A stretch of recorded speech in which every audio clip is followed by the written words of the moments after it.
All right. Let us see if our voice coming good. I hope you guys hear me. Shalom, everybody. May the Lord bless you. Today we are going to show you a nice movie. It's called Ali Dawah, debunking an ex-Muslim who become a Christian.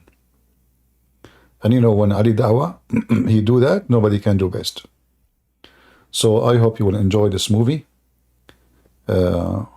which I find it very nice. And don't forget to buy halal cat food. And or if you want to take a class with this guy want to teach you how to debate Christians.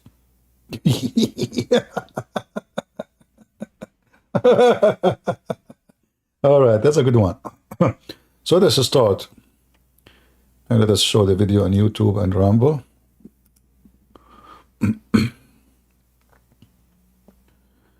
Let us go to where, here we go.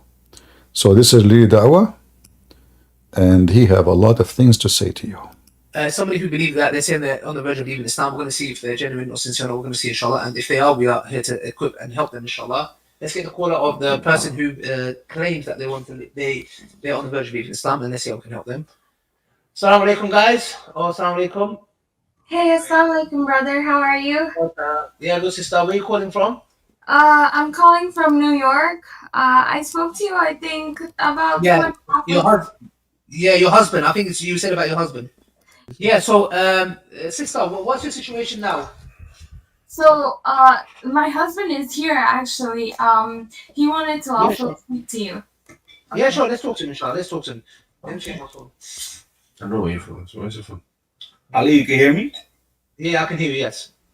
Hey, what's up, man? I didn't want to disturb because you're having a donation. I'm being respectful and stuff like that. That's why I was. It's more important. It's more important than donations.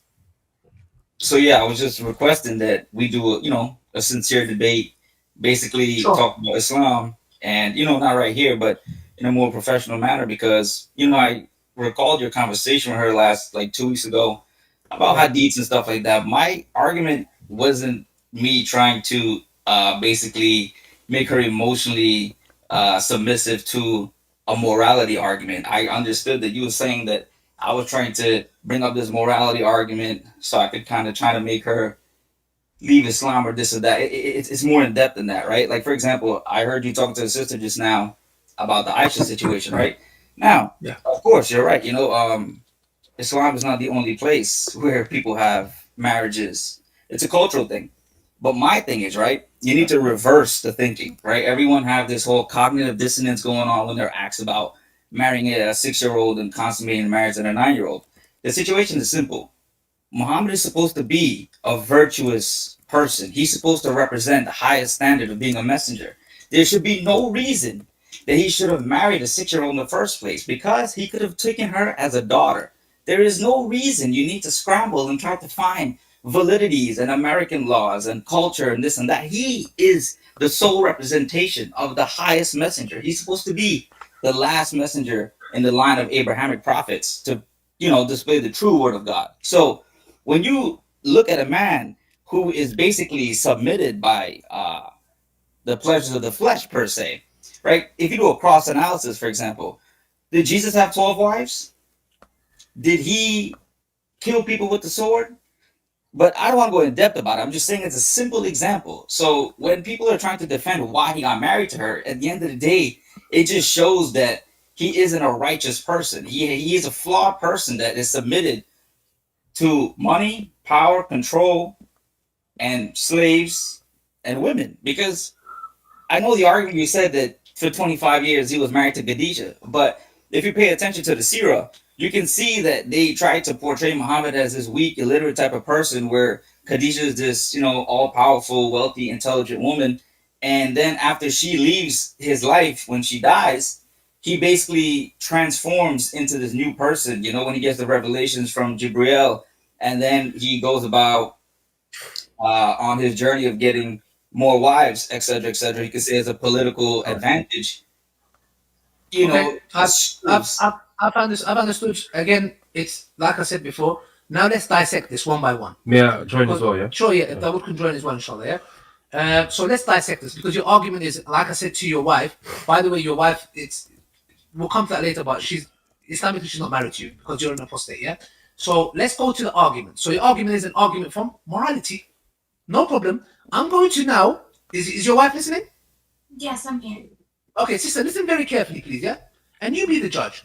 I believe you are just, yeah? I'm saying your husband's not. Listen to the arguments your husband made, yeah? Okay. His arguments are from an argument from morality. He's basically saying, if your prophet was such a righteous man, why would he marry a 6-year-old? If he was such a righteous man, why would he take slaves? If he was such a righteous man, why would he kill people? These are all moral arguments. I'm going to say, no problem. Let's flip it on you. Are you a Christian? You asking me? Good. Are you a Christian? Yeah. You? Yes, you can say I'm straight to Christianity now. Perfect, no problem. You have left Islam because he has bad morality. The best man to walk the earth, the Prophet Muhammad, peace be upon him, is a bad moral. No problem. Let's go to Jesus. Now I need you to be consistent. Why? Because now we're going to come and take Jesus. Because your argument was what? Your prophet cannot be a prophet because he married Aisha at 6 and he had slaves and he went to war. Okay. Now then you're going to have to say bye to God. Because this is a prophet. Prophets, we can say, we don't believe in Islam, they're sinless. They make mistakes. They can make mistakes, yeah? We can say that. Argument's sake, yeah? You believe prophets can even make sins in your Bible. Let's go with your morality. Prophets can make sins in your worldview. That's fine. But for God Almighty to make mistakes on morality, it's a no-go. Then what that means is the following, my brother. If you're going to reject Prophet Muhammad as a prophet because of these things he's done, you're going to now say bye to Christianity and God. Not a prophet, God. Why? Because do you believe Jesus is God? So I'm going to answer that question really quickly, and then I'm going to say something else really quickly. So basically, you explained to her last week that basically Christians say that the Trinity is believing in 3 gods, right? So I tried to explain to her. I'm just asking if you believe Jesus is God. I don't want to get into the Trinity. I'm just asking, do you believe as a Christian Jesus is God? Well, yes, in 2 distinct senses, where You believe it's God. Yeah, but it's a little more in-depth answer to that. So, but go ahead, say your point. Okay, that's fine, perfect. So now you believe God Almighty is Jesus. So Jesus is God. No problem. That's your belief system. That's fine. Now, I'm going to come and say, if Jesus is God, he's also the God of the Old Testament, correct? Yes, but no, Perfect. at the same time. So sometimes he's God of the Old Testament and sometimes he's not? You see, I don't want to go too in depth to that because the way I'm going to respond. Why do you not want to go? 1 second. Why do you? One second, my brother. Just gonna go When it comes to the Prophet Muhammad, his character, you went quite in depth. No problem. I respect that. It's a debate, it's a discussion. You're not insulting me, so I would like to have a civilized dialogue with you. That's fine. Now I'm saying that you believe Jesus is the God of the Old Testament. That means God, Jesus, stipulated certain regulations and rules for certain people in the Old Scripture to follow, which is the Jews that hold the Old Testament, that you carry, the Bible that you have in your hand or in your house today. Now, in the book of Numbers, Jesus orders, this is God, by the way, Jesus says to Moses to go to Amalekites, not Amalekite, sorry, in the book of Numbers, yeah? He tells him to go to a nation, and he says, slaughter. What happening in Gaza now? Same thing. Slaughter men, women, everybody, and any girl, listen carefully, not any woman, any girl that has not been touched by a man, meaning she's a virgin, keep them for yourselves. Now, based on your moral argument, you said the Prophet Muhammad, peace be upon him, he married Aisha at 6, by the way, married, not kept her, yes, married, yeah.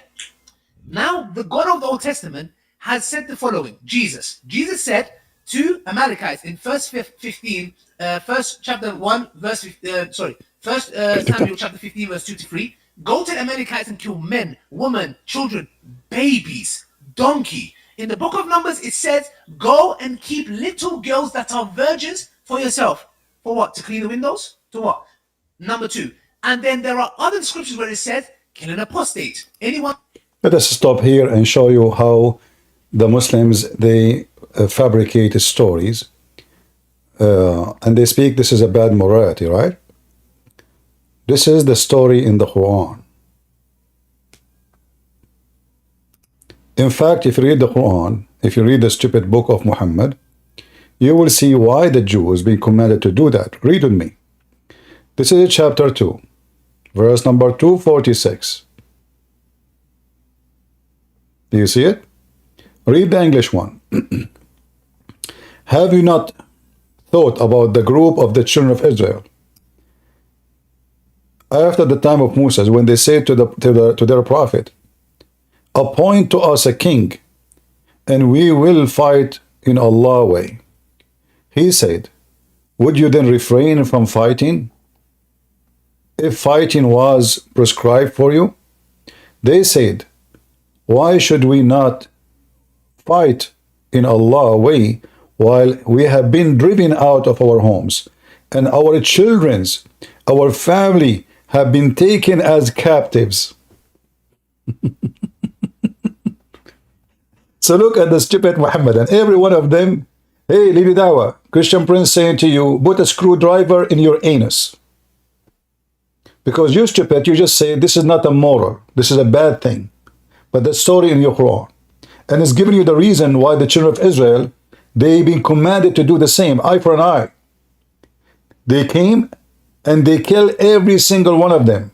And they kidnapped all the children and the women and their animals. So this is why we laugh at the Muhammad. And they forgot that Muhammad, he was trying to copy the Jews. He lived between the Jews and he copied their stories. And the stupid Muhammad, and now they go around. They say, do you know what the Bible says about killing children? It's in your book. I read. Well, hold on, we're not done. We are not done. And by the way, don't use a screwdriver which is rusty. Already you are suffering.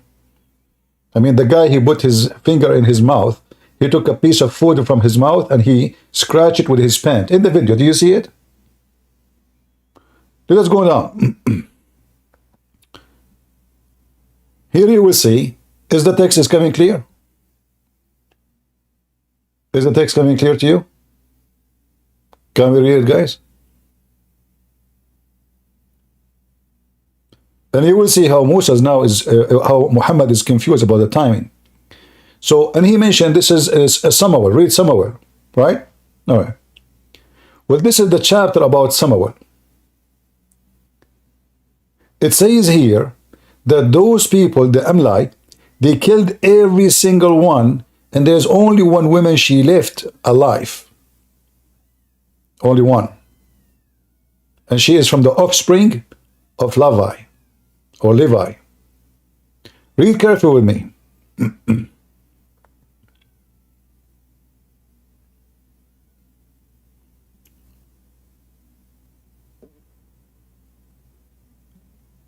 Those people, not only they killed them, they raped their women, they took the covenant. I mean, this website is very weird. You try to highlight something, it moves left and right. I don't know. I mean, how we can fix that? Okay, let us see if we do that maybe now.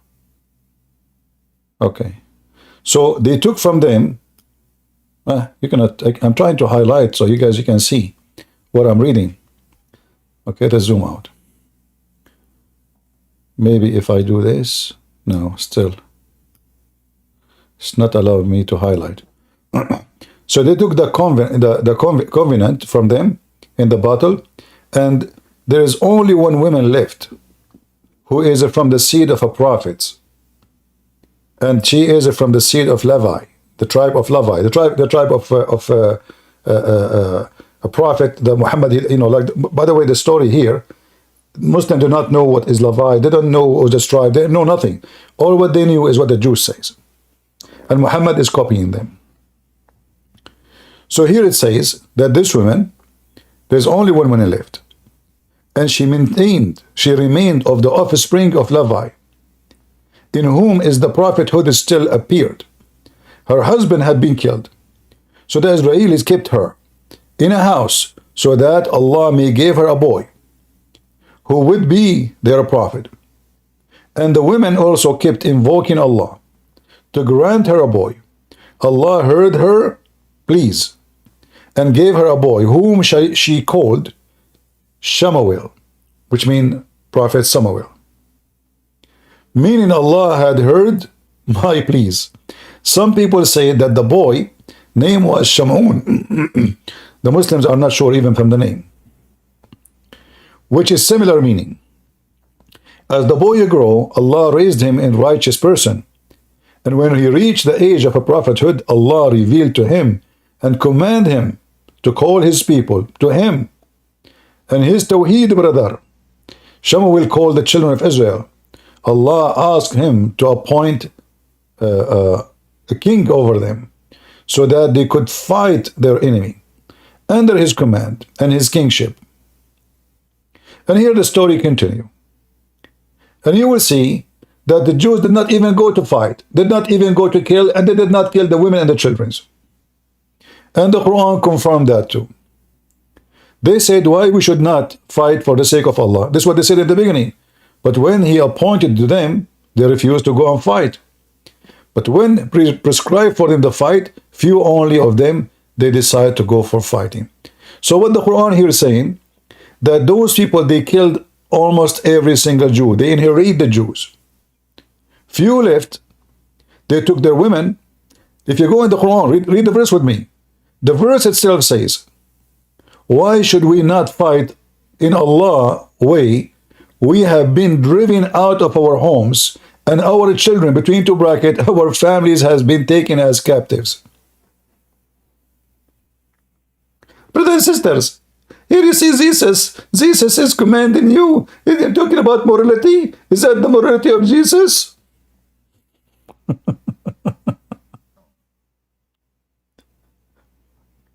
Do you see the hypocrisy? So they speak. How many of you is taking reference now? So when the Mohammedan they mention to you next time, you get them busted with this screwdriver. Anyone have taken reference? Are we learning? Here's the link I'm posting in Ramble, in YouTube, in Discord. And here you notice, by the way, Hamas did exactly the same as the Amalite. They came to the Israeli, they raped their women, and not only that, if you read in the Bible, it says they attacked them from the rear. What they did? They attacked them from the rear. What does that mean? Do you remember the Amalek who they attack you from the rear? The Bible says. What do you mean rear? Rear is where children and women and old people, they go. In the front is the young fighters. So they are filthy, trashy people like Hamas, like Muhammad. And here, the guy is talking to him about having sex with Aisha. He mentioned to him the Old Testament about the war. Why did Muhammad, he get Aisha in war? And he mentioned, said, the Bible says, take them. What do you do with them? She will wash the windows? In the Bible, it says it clearly that when you take a captive, you cannot sleep with her unless you marry her. Unless she is your wife. And when they take a captive, the women, she shave her hair. Do you know why? To give her time. The man, he will not look at her. She will look like a man. To give her time so she can heal from what happened, from the war. When her hair is totally growing, at that time, you can ask her to marry you. You don't force her to marry you. We will give an example of Abraham. Abraham, he have a servant. In fact, she is a slave. He married her. He did not sleep with her, even though he owned her. She became his wife. Muhammad, he captured women in war. Many of them, they just to rape, and some he considered them as wife. And the reason Muhammad, he considered certain women as wives, so the tribes will not seek revenge later, and he can make, let us say, a political future with them. Listen, I married your daughter. I'm now your son-in-law. She is not a slave no more. Let us fix this. Convert to Islam and you will be with me. This is what he did, as an example, with Bani al-Mustaliq. He attacked people who never attacked him.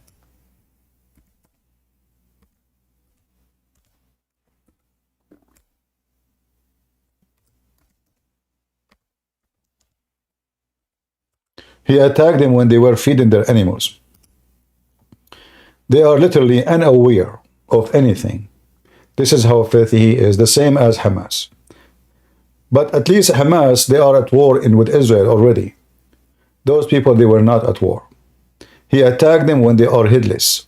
They were unaware, as you see. This is the Muslim writing, the book of jihad. So the jihad of Muhammad to attack and kidnap women and children and take them as sex slaves. Lily Dawah was talking about morality, and he mentioned what is in the Old Testament. But in the same verse in the Quran, it's clear why and what happened to the Jews. It is those people first to attack them, and they took their women and their children. And that's a verse in the Quran. This is what the Quran is saying. This is not even tafsir now. It's in front of you.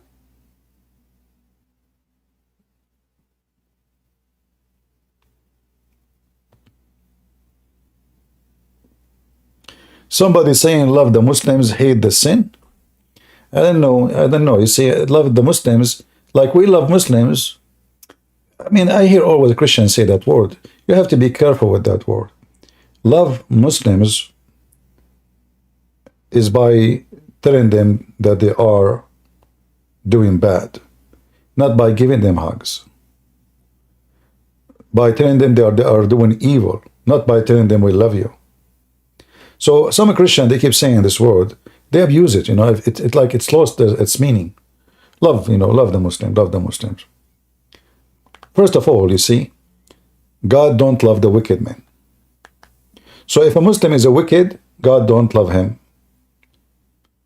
And even if you are a Christian and you are wicked, God don't love you. You will go to hell. Wicked men and women, they will go to hell. Doesn't matter what they wear, what they dress, and what their names. Their name is George, Christian, Mohammed, Ali, whatever. Wicked men and women, they will go to hell. So loving Muslims is not about loving the wicked or their wickedness. It's about telling them and spanking them with the truth so they can see, and maybe they will wake up before it's too late. Do you see in front of you? It says, why the Jews? What happened to the Jews? Does it say in front of you? They took all their women. They took our family. They took our land. They took our covenant. So what is left for them? Nothing. So when the Jews attacked them back, they killed everybody. This is the command. But they did not do it, by the way. And the proof of that, they still exist. At that time, at least. And the Bible confirmed that. So they attacked them from the rear. When Netanyahu, if anyone have the video, we can play it. Netanyahu, he quote the Old Testament, speaking about them, like how they attack you from the rear. Anyone have the video? Anyone remember it? Maybe somebody can find it and we can play it. He said, remember when they attack you from the rear. He was talking to the Israeli today. This is how filthy scumbags those pagans are. They don't dare to attack them from the front, fighting the soldiers. They attack them where women and children. They came to those small villages where farmers, Jewish farmers, are located far away from cities. They kidnap the women, they rape the children, they rape women. There's a woman, they imagine how filthy they are, how trashy. They recorded the rape. There's one woman, the Israeli, they invite journalists from around the world. The family of this woman refused to publish this video online. So what the Israeli government did, they invited journalists from around the world to watch it in private. And imagine the filthy Hamas. 8 of them. They grab this woman and they start raping her one after one. And then one of them, he put her on the table while he is raping her. He grabbed his knife and he cut her breast alive. She is in the table, he is in the top of her, and he is cutting her breast alive. And then a guy after him, the woman is bleeding, she's dying. He come and he continue raping her.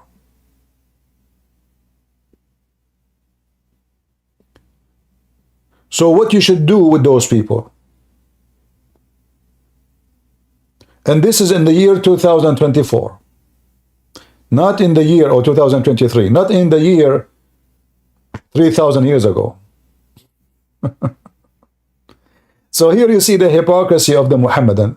Their prophet was a pirate, a caravan rider, rapist. He kidnapped women, he kidnapped children. The guy who left Islam is saying to him, okay, what kind of a prophet? He married 6 years old. So now we refuted his first part. Let us continue with the second part of the argument. And I will not talk until we hear more. One that leaves their religion and worships another god, stone him, kill him. Now, if your argument is consistent, my brother, and if your wife is listening, you have to be just and say the following. I rejected Islam because Muhammad was not a good role model as a prophet, so I said bye. Okay, I'll say, you know what? We can deal with those arguments, but let's go with what you're saying. Now you have to say bye-bye to God, because God is far, far superior. We don't believe. We believe God is perfect. So now, according to you, are you going to say bye to Jesus for all the stuff that he said that is immoral? Well, you just gave him a reason to leave Islam anyway, because this is in chapter 2. If anyone knows this person, let him watch my video. If anyone knows this person, his name is Iyan Dahandu. This guy is ex-Muslim, and his wife is still a Muslim. She's trying to convince him to come back to Islam, supposedly. Tell him to watch my video and call Ali Dawah again and tell him, you idiot. It turned to be that the story you mentioned, that the reason for me to say bye-bye to God, it's in your Quran.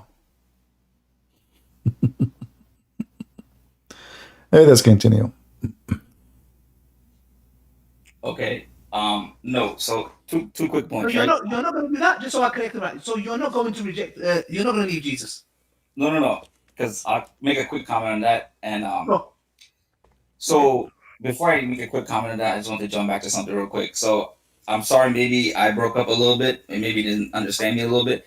I was saying that I am gonna comment what you said, but I was trying to explain to in the beginning that you was trying to say that I was going after a morality argument. Now I understand that all scriptures have many type of atrocities and many debatable and controversial things. So therefore, that is not an argument where if we're going to go say is the Numbers, by the way, Hebrew Bible, not New Testament, but the Hebrew Bible has these atrocities versus me comparing it to the atrocities the Arabs committed or maybe Muhammad committed. I know that's not going to be, that's a back and forth argument. So that's why I was trying to explain to you that my basis is not about leaving Islam based on the morality. I'm trying to say that there's too many cracks, and that's why I wanted to debate you about this, to prove that Islam was written by a man. It had many scribes.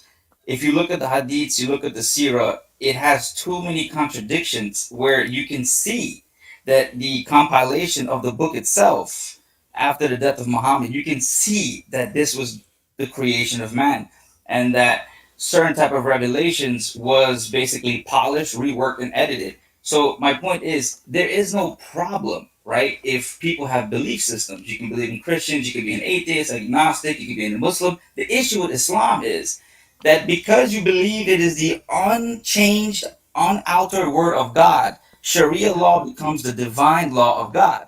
So therefore, you should follow everything word by word. But the reality of it is, You said we don't. You said we don't. no, but the You said we reality, no, but you do. But I'm saying the reality of it is, this is nonsensical because it is the word of man, and I can prove it to you through a debate using history. So That's my fine.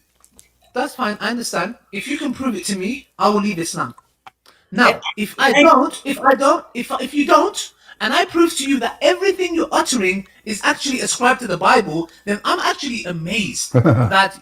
Look, let me say something, brother. Either you're not knowledgeable, or either you're just a person that's really passionate, yeah? Because you are saying things that Islam is free from, but the Bible is actually known for its corruption. I can give you verses and chapters. We'll come to that later. Let's stick to the topic for now, my brother. What's your name? My name is Ian, brother. Ian. Okay, Ian, listen to me carefully. You came with a moral argument, and I don't know. You're telling me, no, I'm not coming with a moral argument. You said, how could a prophet that is righteous could do such things as marrying Aisha at 6, having slaves, going to war, etc., etc., etc.? I said, let's go with the argument sake and use your argument. Okay, you're saying he cannot be a prophet because of A, B, C, D. Okay, now I'm saying God, your God, Jesus, also done. No, I don't believe this is wrong because there's context to it. But if we're going to go with the argument, I'm telling you, Jesus, and by the way, the rabbis say that the book of Numbers, by the way, because the Jewish rabbis, they say that's talking about 3-year-old girls, by the way. Really? 3-year-old girls. The rabbis say. Three. The So rabbis now I'm say. asking you a question. How do you carry on believing Jesus is God, How do you not justify the it? prophet? How do you justify morally saying no to Muhammad, peace be upon him, Yeah. but morally saying yes to Jesus as God? Who is more superior, God or a prophet? We need to solve this problem Yes. before we move on. Who is more superior, Ian? God or prophet? It's obviously God. Okay, good. Now, if you rejected the Prophet Muhammad based on these things that he done, should you not now say, I don't believe in Jesus anymore because of the things he stipulated? No, because this is the issue, right? So, for Tell example, me why. I'm listening to you you. are associating Yahweh and the God, Jesus. His name is Jesus. yeah, but you're associating the Hebrew God, right? Is there two gods? Sorry, is there two? Sorry, Martin. No. Are you telling me the God of the Old Testament is the separate God of the New Testament? So this is where I was trying to talk about. We can get more in depth about that later. So what I'm saying is, if you notice, right, what is the Jewish identity? The Jewish identity is that they are the basically chosen people, right? So the Israelites are the chosen people, right? So God has basically favored them more than everyone else, right? But if you'll notice, the Israelite God is a vengeful God, right? It's a vengeful God. So when we have this split, when it comes to the New Testament, the time of Jesus, you will notice that we stray away and we completely change the narrative, and it goes from the Israelites being the chosen people to like, let's go preach the word of God to the Gentiles because everyone is made in the image of God and everyone is equal. There is no such thing as a chosen race anymore. So you have this divergence coming along. So then when you have the New Testament coming about, you also have this change and reform. And what I was trying to explain to you before is that we'll get more in depth about that. I don't want to go too much into that, but I'm not rejecting Muhammad based off a morality argument. I will say this. Bro. You said it. You said it's a moral argument. But I mean, if we, yeah, But I just want to stick on this point. I'm so sorry. I really want to stick on this point. You mentioned moral arguments. The other Abdul, when I take the mic from Ali Dawah, good luck with that. Okay. Slavery, Prophet's marriage to Aisha, him killing people in war. These are moral arguments. Okay, can I So I'm thinking you, what you're saying is, I understand what you're saying. You're saying the new covenant. Jesus said, I did not come to break the law, but to fulfill it. Yes? That's what you're talking about, yeah? Yeah, but Good, perfect. Yeah, sorry, carry on. but like if we're going to be very specific about it, right? You have to. Jews rejected Jesus, right? Yes. They basically told Pontius Pilate to kill him, right? Because he claims to be the king of the Jews, right? Okay. So what I'm saying is, that's why I say this is going to be a layered conversation, will be in depth, because that's why I don't have it right now. But simply the language that Jesus uses is specific to the circumstance, the environment, and the crowd that he's delivering it to. Because you have to be very specific, right? Because Thank you. So why Thank you. is it difficult to use that? Thank you. So To use that. what I'm saying is this. I believe that the reason why Jesus was not a warrior, a leader, because at the time he left was a different society. That's why the Prophet ﷺ was a leader. He fought people who tried to kill him. There's certain things he done for a reason, like Moses. Yes, Moses is a prophet. He's still a prophet. You accept him as a prophet, and he did carry out some certain actions. The point. Look at this madness. In the beginning, he was trying to show him that the Old Testament is a book have no morality. Now he is defending the Old Testament. Oh boy. So it is okay, I mean, to kill and to fight, you know, now he's defending Moses. See? But the guy is saying to you, why in the world? He mentioned something important. When Muhammad was married to Khadija, he acted like a puppy. He never married any other women. Why? Because Khadija is powerful and she is rich. And Muhammad is her boy.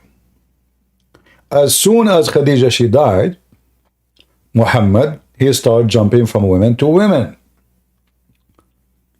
And we can prove that Muhammad is not interested in Khadija, except her money. We know the story of Jabir. Jabir is a man who is fighting for Muhammad. He's a scumbag like Muhammad, like Hamas. Jabir was in a rush to go home. Muhammad, he said to him, why are you in a rush, man? Did you get married? He said, yeah. He said, did you marry a woman or a child? He said to him, I'm a woman. He said, why? Why you do that? Why you do that? Huh? Why you don't marry a child so she can sport with you? And you will see the hadith saying it clearly, I married a woman. And you will see clearly that Muhammad is telling him to marry a child. Here it says a young girl, but soon we will find out, even in the false Muslim translation, what young girl mean. So that you could sport with her and she could sport with you. So now imagine Muhammad, he is marrying to Khadija. And he is advising a man, and this is after Khadija, she died, all right? But if Muhammad, he married Khadija because he don't mind marrying an older woman, then he will not give such an advice. The man is happily married, is not complaining. He did not say, Prophet, my wife, she is giving me a headache. No. The guy actually, in fact, he is in a rush to go home. What the filthy Muhammad says to him? Muhammad is a Satan. The man is not even complaining to you. Look what he's saying to him. He's trying to tempt him. He is tempting the married man to go and have sex with a child. And what is the reason? So she could sport with you. You play with her. You play. The Muslim translation, it says a sport. What sport? I mean, what a man will sport with that child? What is exactly the sport we will do?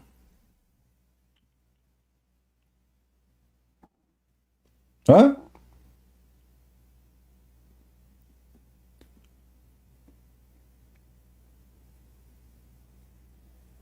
What the sport we will do? And you could amuse with her, and she could amuse with you. This is exactly what a pedophile is thinking. Is that what Moses did? Is that what a man, good man, he teach? Let us say Ali Dawah, his daughter, she married a man, his name is Jabir. And his daughter, she is a widow, or she is divorced. And then Prophet Muhammad, he come to the husband of Ali Dawah daughter. And he said to him, what you do, man? Why you marry Ali Dawah daughter? She's not a virgin and she is not a child. A Muslim might say, where it says a child, doesn't say child. Read with me carefully. It says here, I said to him, Abdullah died and he fell as a martyr and left 9 or 7 daughters behind him. I therefore did not approve the idea that I should bring a girl like them. Do you see it? But I preferred, read carefully, I preferred to bring a woman who could look after them. So they are so young to the point they need someone to take after them.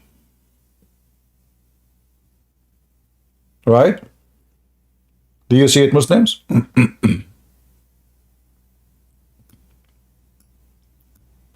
Is that a morality?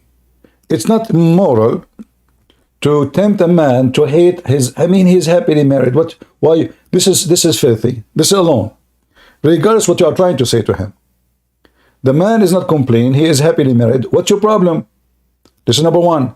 Number two, he wants him to go after a child.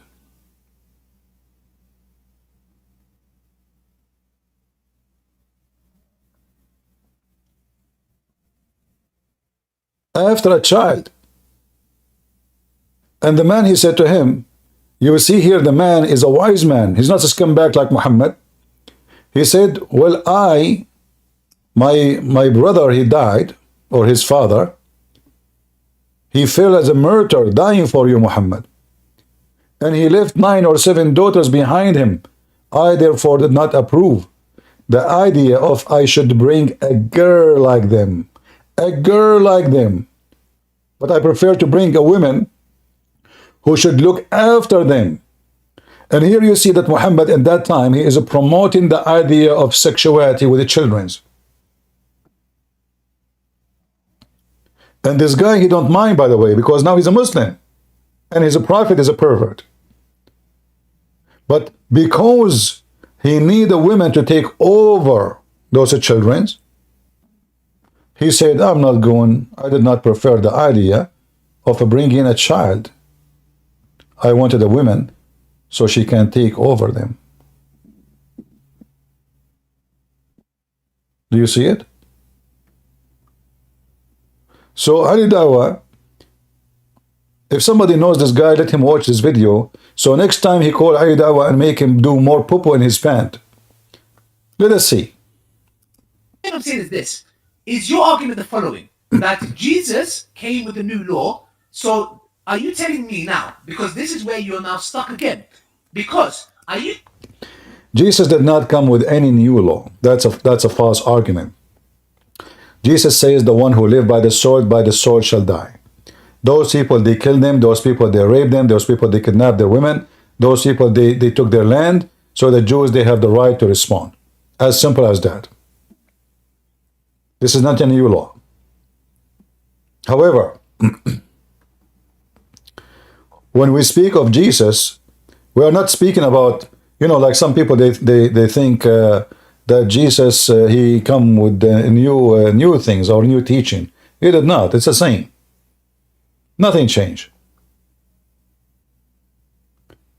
And when Jesus come back, he will do what the King of Kings will do.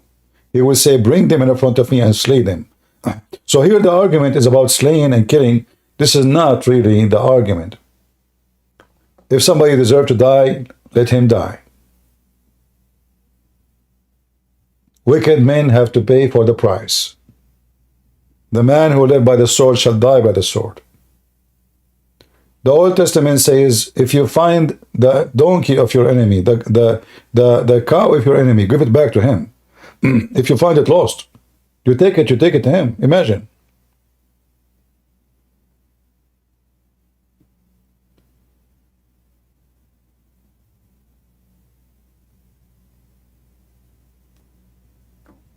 Muhammad, he was trying to copy the Jews. But Muhammad is a pagan man, and he is a pervert in his heart, as you see. He is truly, truly a pedophile. The Muslims, let us say for the sake of argument, all the men and people in the Old Testament, they were bad, disgusting. That will not cleanse your prophet from being pervert. So the argument is stupid.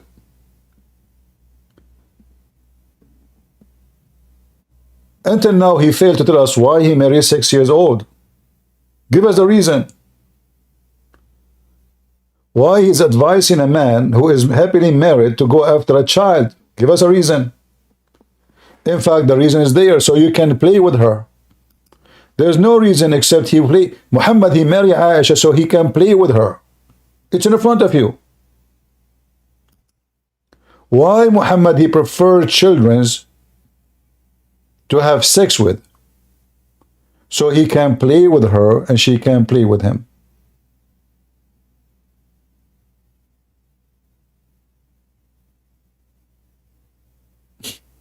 Do you see it? Muhammad, he gave the reason why Muhammad, he liked to have children in his bed. because he is a pervert. A pedophile have a mental issue. He have a fantasy, sexual fantasy with the skin of a children's, with the size of a children, with the mentality of the children. It's easy to manipulate them. You give them candy, she is happy. You know, you spank her, she cry. Give her a chocolate, she is not crying no more. So he can, the pedophile, he enjoy it because he have full control of his prey.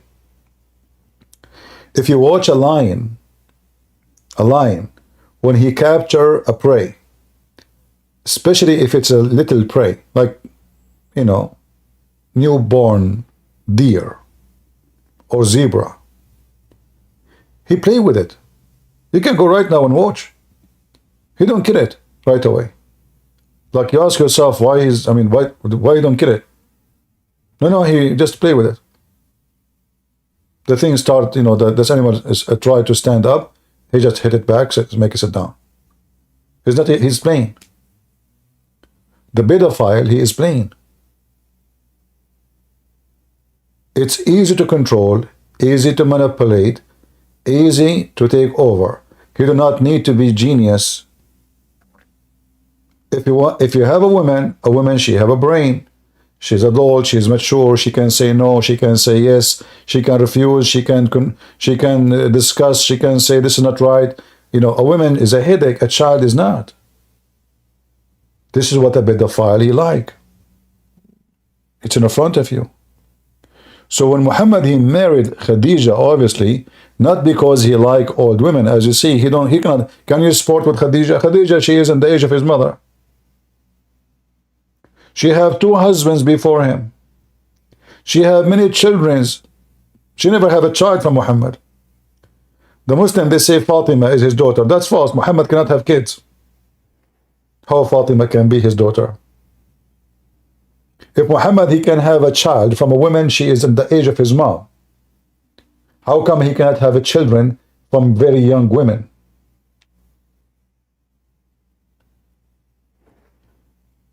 Let us continue. Those Muslims who say they want to talk to me, let's finish with the Dawah. Don't worry, we will give you time. Don't worry, every one of you will have his time. Don't worry. Go. You're telling me that you believe that what Jesus done and ordered in the Old Testament is wrong or right? Just a simple question. Do you believe when Jesus said, kill men, women, children, and keep girls who haven't been touched for yourself? Do you believe this order from Jesus is morally correct or wrong?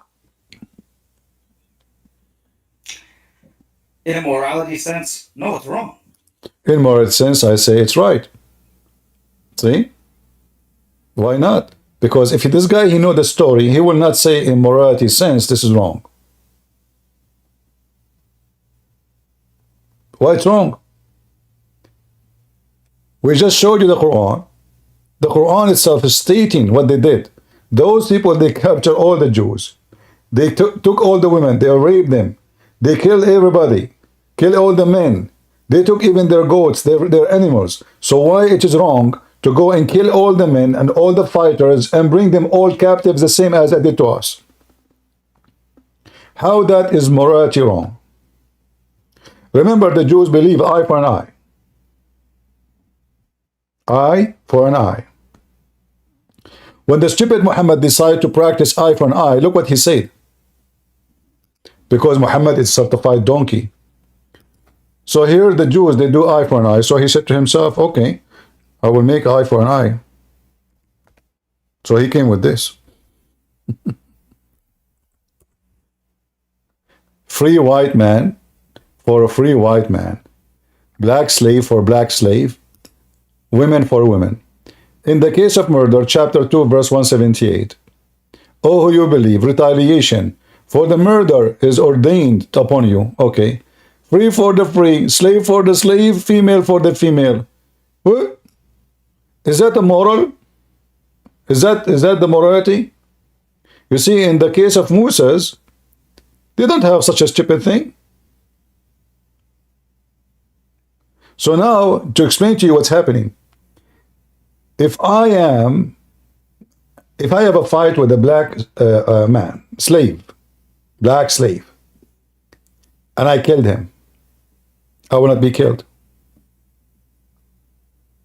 Free, for free only, which means white man will be killed only if the one who is murdered is a white man.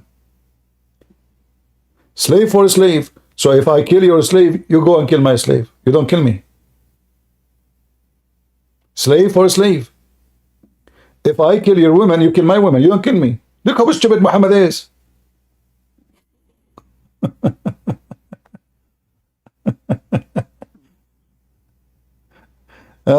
We have Abdul. He said, don't you understand this verse? Do you want to join me, Mr. 8169395? Put your hand up. I will give you a chance to explain this verse for me. Put your hand up. This guy, he have a diarrhea. He want to talk to me. Let us see how good he is.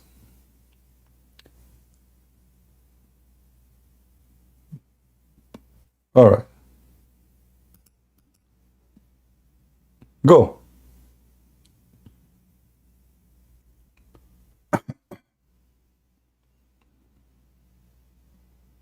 Well, I gave you an invitation. Why aren't coming? Put your hand up again. All right.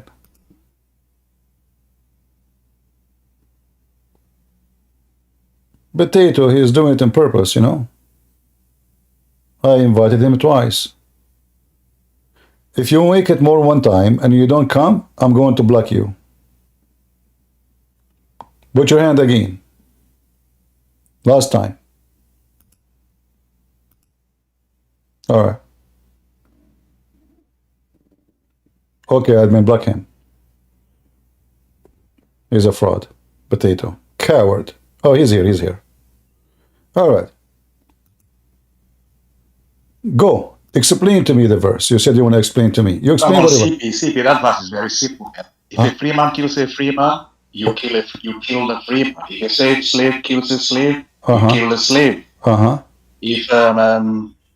If what's the verse again? If a free man kills a free man, you kill the free man. If a slave kills a slave, you kill the slave. You are actually, I'm not sure why you have to interpret it the way you're trying to interpret it. It's a very simple, straightforward verse, CP. So did I say it right or I say it wrong? To be honest, man, I'll leave that. God will judge you on that. But it's okay, don't tell me God will judge me. Tell me, am I wrong? Am I wrong or right? Yes or no? I'm not gonna say wrong or right. No, you have to. So why you are here? You're a potato. Why you are here? You have to tell me if I'm right or wrong. Don't tell me God will judge you. To potato. Tell me if I'm wrong or right. Go ahead. The verse, I will interpret it the way we Muslims read it. I don't care. Tell me first. Am I right or wrong? CP, we are not in the business of like judging people. Tell me first. Start with this. Say Christian Prince, you are right, or you say Christian Prince is wrong, and then you can explain. Go ahead. We are not in the business of judging people.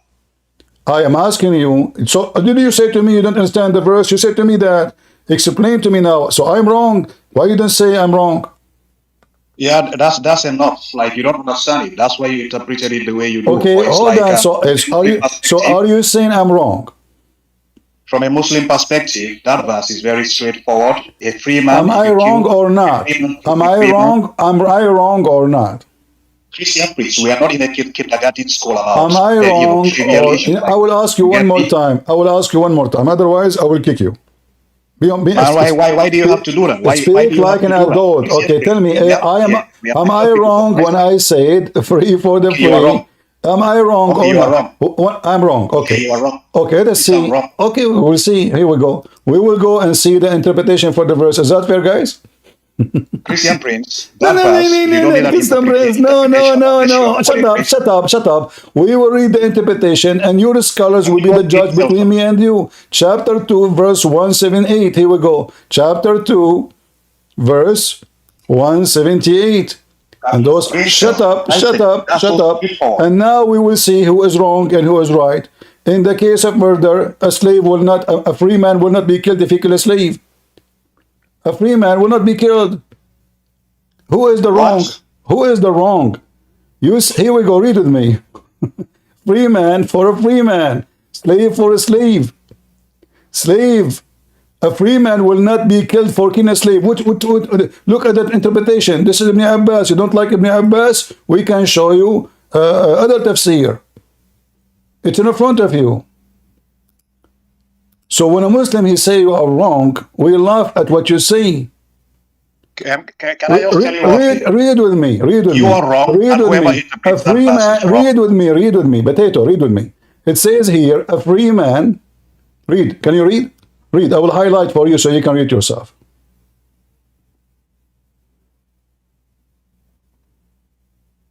Read it. Slave for a slave.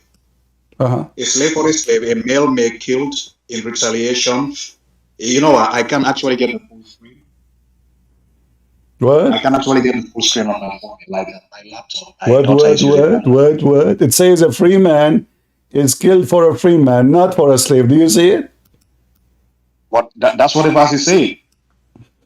So what? So what you said? I mean, get out of here, potato.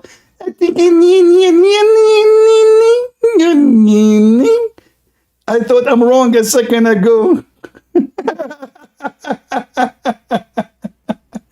So it turned to be, this is what the verse saying. Christian Prince is telling the truth. If a free white man kill a black man slave, he will not be killed. Get out of here. Don't force me to block you, okay? Just get out of here. Don't put your hand up. If you put your hand up again, I will spank you and send you to mama with red ass, like a monkey. Do you know the Muslim monkey who she committed illegal sexual intercourse? Muslims are very moral people, to the point even monkey is a Muslim. And when a female monkey, she did not do breastfeeding for adult, which is halal, to a stranger. But no, she did illegal sexual intercourse. Brother, all the monkeys who they are Hamas, they gather from around the jungle, like chimpanzee talking. Hey brother, what happened? Look, what the heck? That guy have a banana in his hand. What's going on? His wife cheated on him. A chimpanzee and his wife, she have illegal sexual intercourse. And they are asking the guy why he left Islam.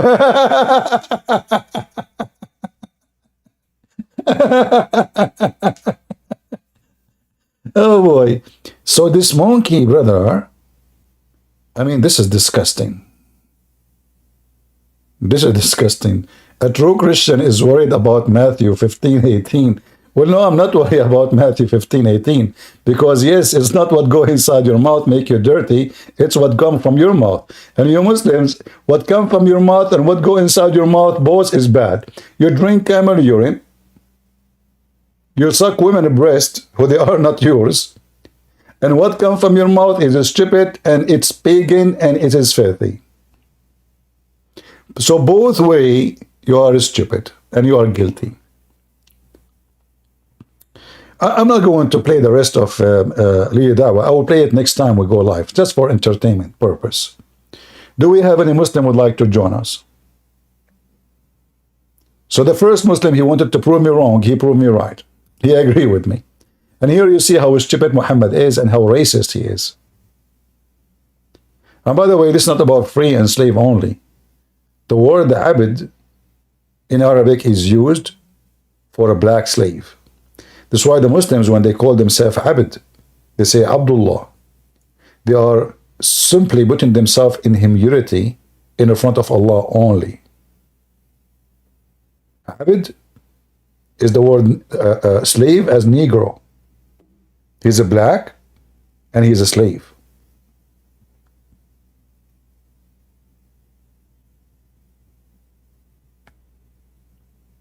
Do we have any Muhammadan here?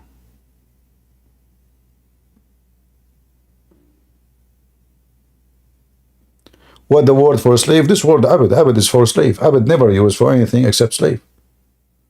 Black slave. However, by time, you know, still if somebody is slave, they call him abd. But if you want to describe somebody, how his color is, you say abd, which means he is very black.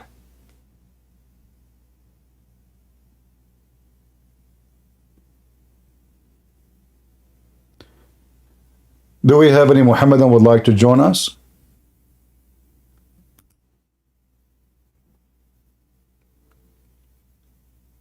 Any Mohammedan? Who is a brave Muslim he would like to join us? Do we have any sheikh from Indonesia? Orang.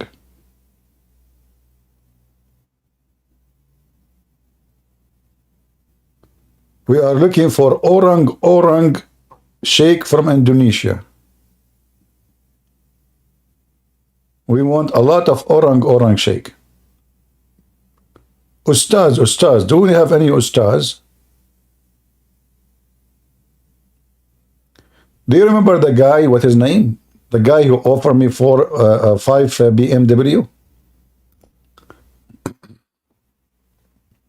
What's his name? Indusan.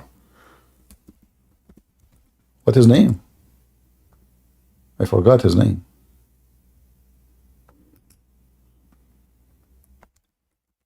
Christian Prince. Oh, well done, man. Come on, man. See? Don't come here. Just get lost. Who is the one who brought you here? We don't want kids here. Potato. Don't come here with your parents. Christian Prince. What the heck? His name is Indusan something. Anyone remember his name? This guy, he asked me 5 questions. Insan? His name is Insan?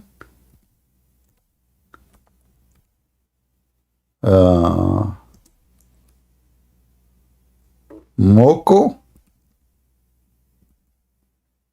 Jinta? Okay.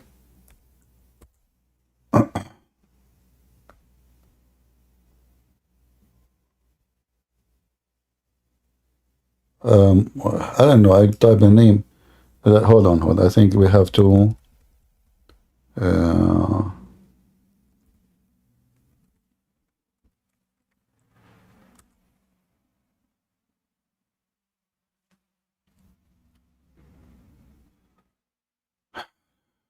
Where is this guy? Oh, here we go. Insane Latif. Yeah, we want the video, not the guy name. Okay, hold on. Yeah, well, thank you for giving me the name. Let me copy.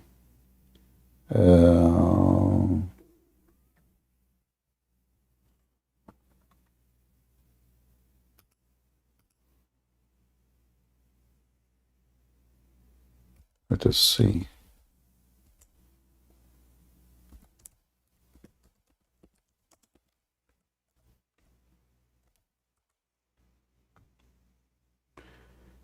Christian Prince, I have a question for you. What the heck? I mean, I was really destroyed with that thing.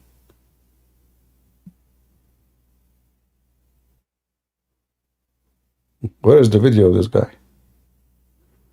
This is his video? Okay, hold on.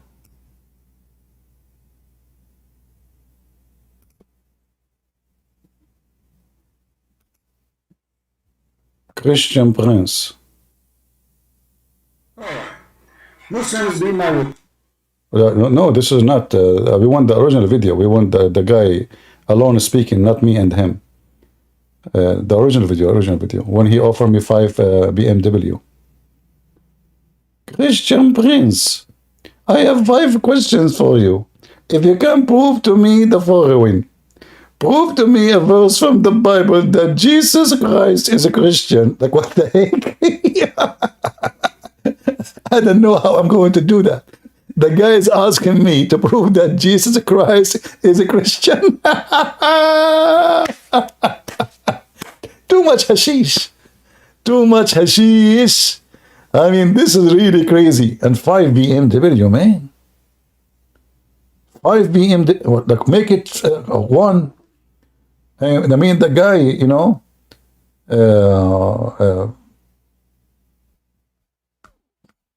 I mean, my car is 20 years old and more.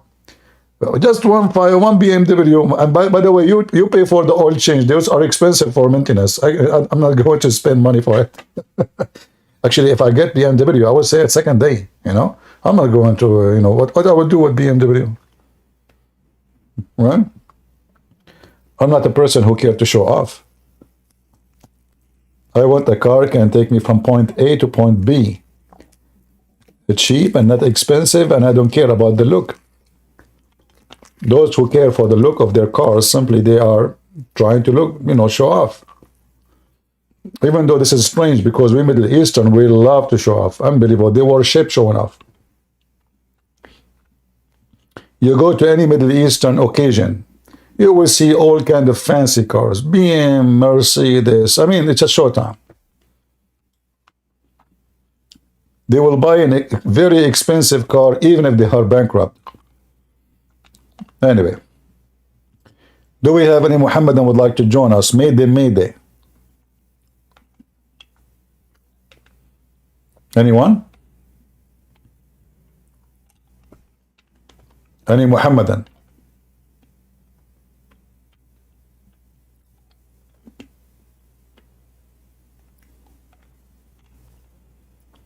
This is the video? Ah, this is the video. He offered me 5 hamburger.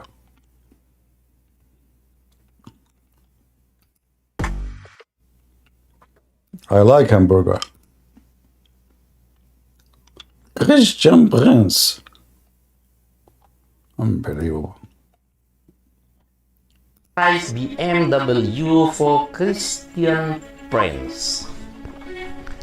Hi, Christian Prince. Hi, hi. I will give you the BMW car as... What the heck is that, man? Did something like Muslims? Is that the one? And look, and they are calling. Look how pretty they are. They are calling their center Aya Sophia. So they stole our church, and they are calling their Islamic organization Aya Sophia. Well, Aya Sophia will spit at every one of you. Christian Prince. Yeah, Christian Prince.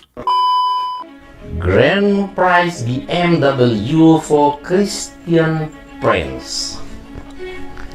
Hi, Christian Prince. Hi, hi. I will give you the BMW car as a reward if you can answer every question as fast. What the heck is that? And why there's the music in the background? I mean, this guy who copied the video, why he put the music in that? Like, is that an action movie now? I hope YouTube would not give us a copyright strike for the music now. He will give me 5 BMW. And I lost. And he died, yes. Anyone he debate me, he ain't dead.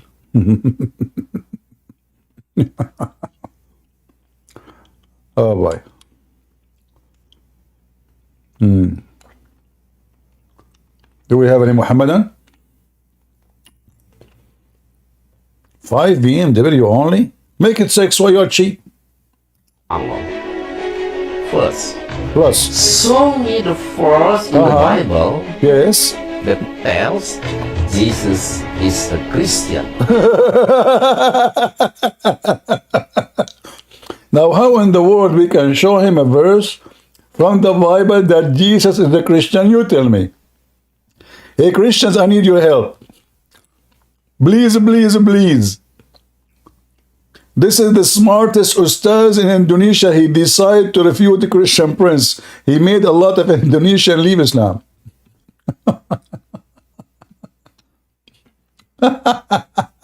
You Abdul, he is a Christ, so how he would be Christian, you idiot?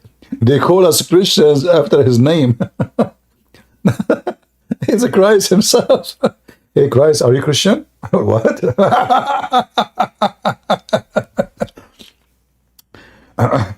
Oh boy. Oh, hilarious religion. Stupidity is amazing. So the first question, I lost the BMW. What was the second question? I don't know. I mean, I just forget.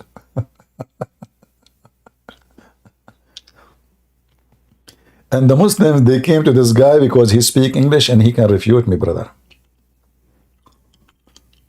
What a stupid cult. If you know any Indonesian ustaz and he have the guts to speak to me, because none of them have the guts to speak to me, actually this guy is better than the rest. I mean, he's tried, right?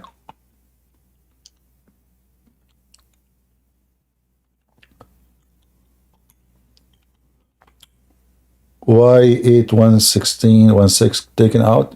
None of your business. We take out whoever we like.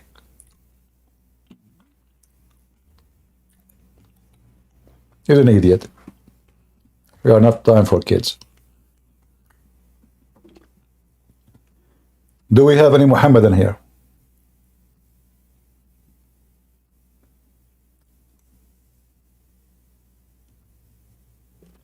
Anyone?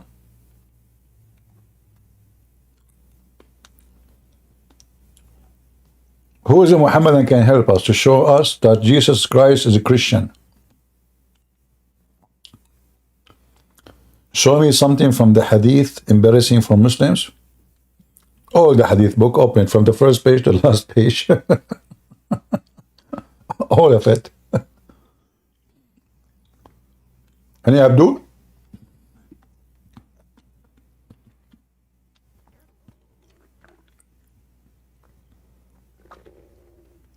Anyone?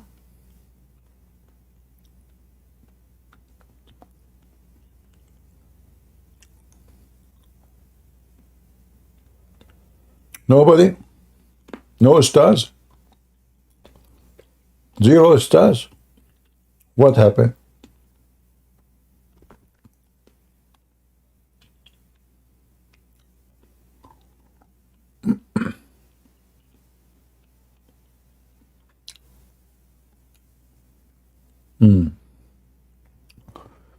All right, we have A. He joined us. Are you a Muslim, Mr. A? Why people they call themselves like A and B and C, and is it hard to give yourself a name? Go ahead, A. Hello? Are you there? Okay, A is not here, so let us go to B. We are not talking, so what do you mean yes? Are you there? So what do you mean I am there? Yes. You need to talk. Well, nice to meet you. You are there. Well, I'm here. Are you there?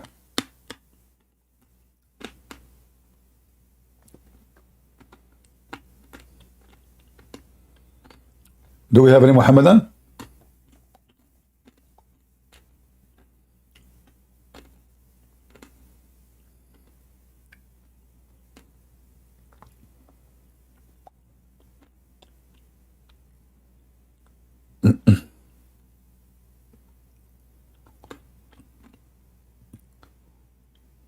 Do we have any Muhammad that would like to join us?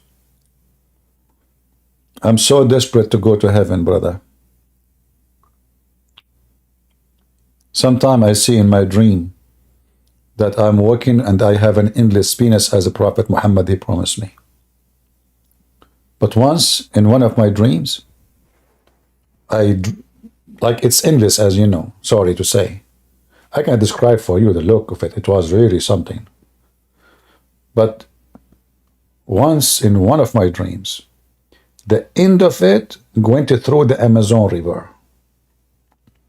And you know, I watched this movie about those small fish who strip your meat in a second. And oh boy, you should see what happened. An open buffet. All the fish in the Amazon River, they were chewing in that endless penis. And I was saying, Allah, please Allah, I mean, this is not a reward no more. What is the heck is that? They are biting all over it. So Allah, you know, he punished those fish. And he sent alligators. They ate the fish and they start showing in the endless penis. I said, Allah, what you did? We get rid of the fish, you get the alligator. What the heck is that? So Allah, he decided to help me. So he said, now an elephant to fight the alligator, and he stepped on them. But when he stepped on them, the alligator, they were biting over my, and they step over my. So I said, oh Allah, the elephant, look what the elephant did. He stepped in the top of my... So Allah, he decided to send the mice. The elephant, he saw the mice, he got scared. He get out of the Amazon River. And now the fish came back to the beginning. Any Muslim can solve the problem? Endless peanuts, huh? And this is godly religion. Go ahead, A. Talk. Are you there? الو سيدي هذا الولد أخرس. Akhras. So why he is here? But he have a box or something he can speak through. He did it before, so. Okay. So he is saying that this person is a mute, so he have like a machine he uses. Okay, go ahead, A. Try. We will be patient with him.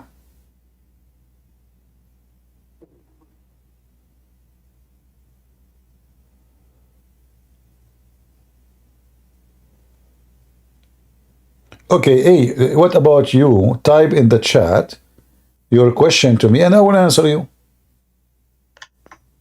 Explain the function of each one of them in the Bible, please. What it says? What?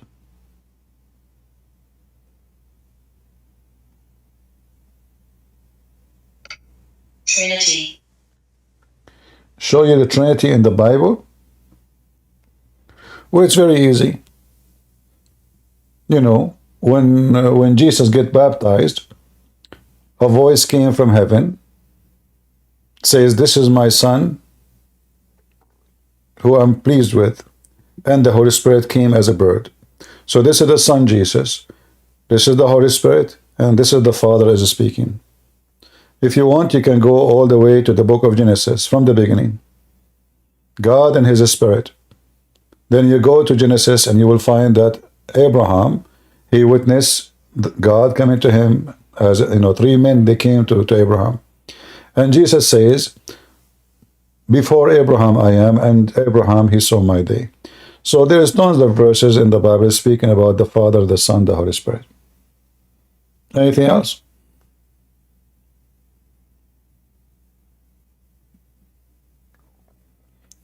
Okay, you can do this. Just type in the chat. No need for you to be here, all right, as long as you are using a software. I'm sure your hands is fine. You can type and you can ask me the question.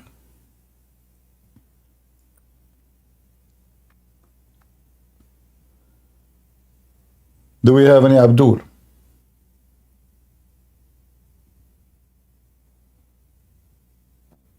How many times Jesus says, "My Father"? How many times he said the Spirit?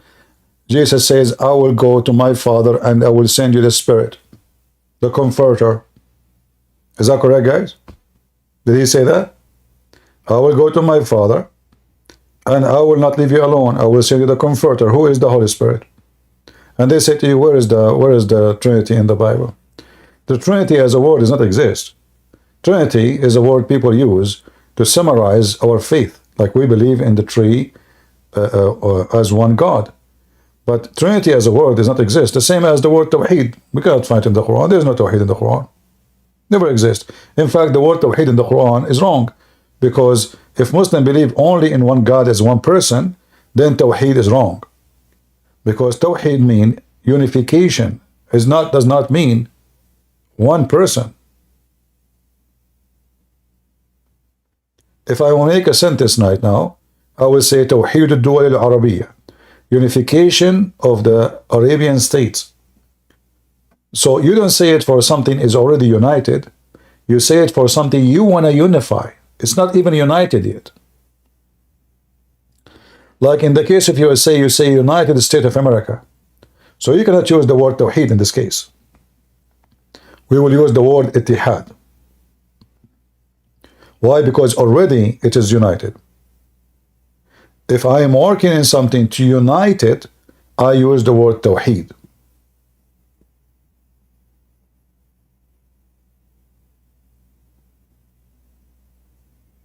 So obviously Muhammad, he used the wrong words, and the Muslim, they have wrong religion. In one hand, they say to you they have one God, and the same time they say they believe in Tawheed. How you believe in Tawheed and you believe in one God only? He is not many person. He is one person.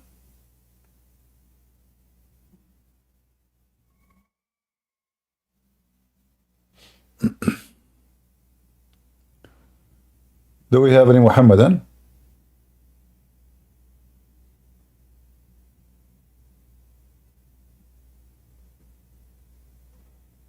Any Muslim?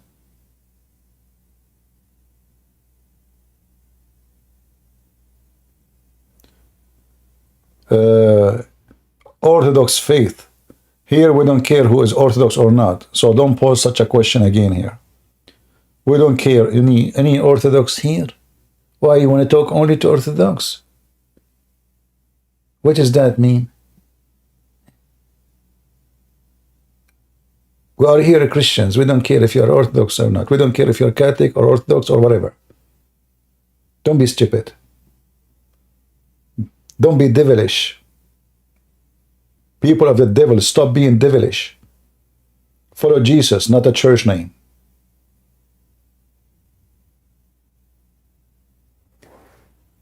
Do we have any Muslim?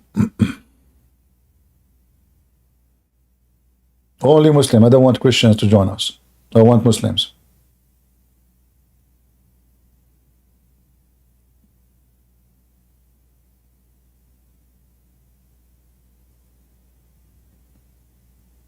Any Muhammadan?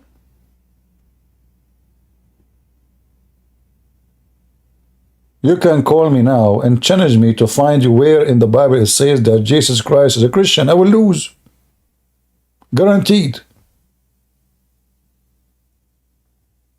What do you think? I mean, this guy, he just gave you the key for winning the debate. He challenged me.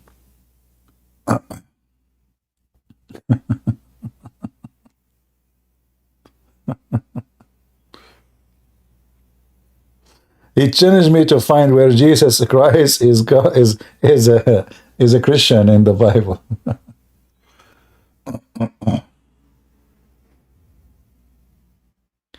Did you see Sneeko? I mean, this guy is just a trashy person, street boy. Sneeko. I mean, look at the name. We're in a time where people listen to someone like Sneeko. If a Sneeko became a philosopher, and Andrew Tate became a teacher, and he have a university. The guy don't even have high school. He opened a university online to teach you how to be a pimp, and look at the degree.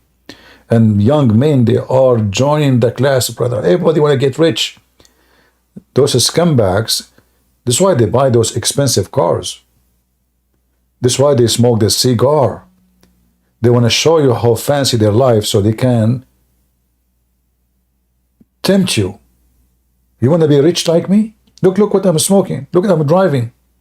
And then the stupid, desperate teenage who have no life, he have no job, he have nothing, he do not know what to do. He joined the class and he paid $300. He's helping the young ones. Not for free. $300 to join the class, and they give you a bunch of garbage, poison in your head, make you a pervert.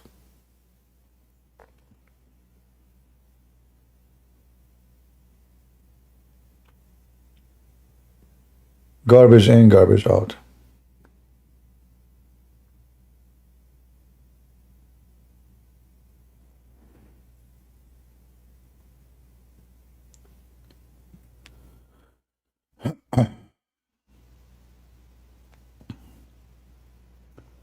Do we have any Muhammadan? Mayday, Mayday.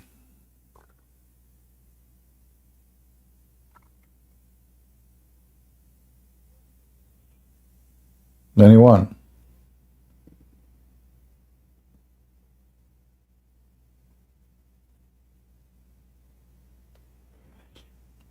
If you are a Muslim, you would like to join us, feel free. Nobody? How about YouTube? There's no Muslims. How about Rumble?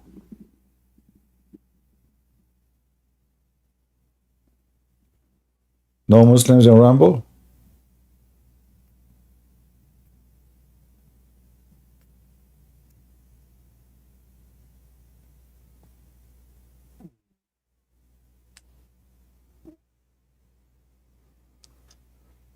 Anyone?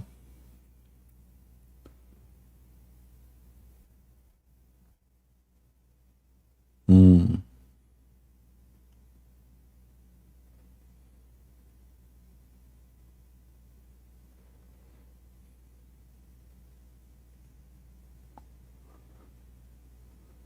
The guy who is the mute is a Muslim. So watch my videos and see how stupid Islam, my friend. The one who is mute, I mean, why you are a Muslim? Do you believe God will give you endless penis?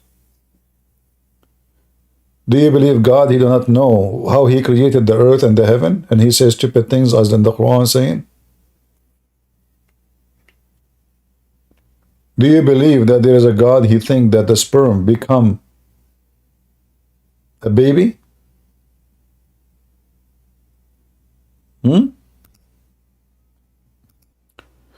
The sperm became dead blood, and the dead blood became a baby.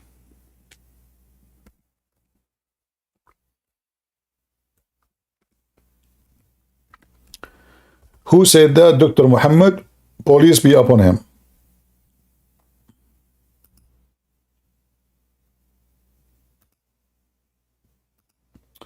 You know, brother, how Muhammad he knew those things if he is not from God? How in the world he was able to discover this? I mean, we have to be honest here. If Muhammad is illiterate and he did not go to any school, how he was able to discover that the sperm, the nutfa, became a congealed dead blood? It's amazing. And the Muslim, by the way, they have a guy, his name is, what his name? I forgot his name, from Canada, Dr. Morse. The same guy, after they invited him, and they gave him a big check in Saudi Arabia, they gave him false translation of the Quran. They said to him, the word alaqa is like a leech. They said like a leech. But this is not what the Quran is saying. It says it is a leech. It's a leech of dead blood. That's what alaqa means in Arabic. So they gave him false translation. He said, if this is the Quran saying, that's amazing. How the Muhammad he knew this? And later he wrote a book, getting the Abdul busted, saying that the Quran, there's no way can be any even close to science.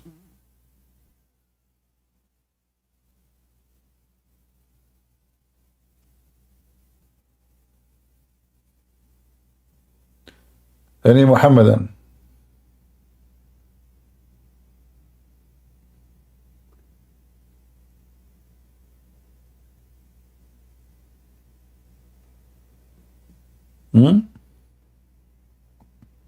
How Muhammad he knew this?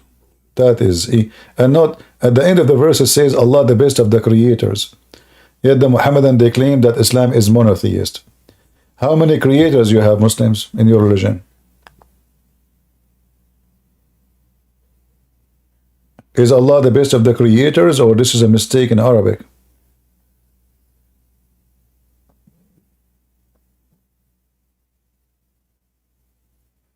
Anyone?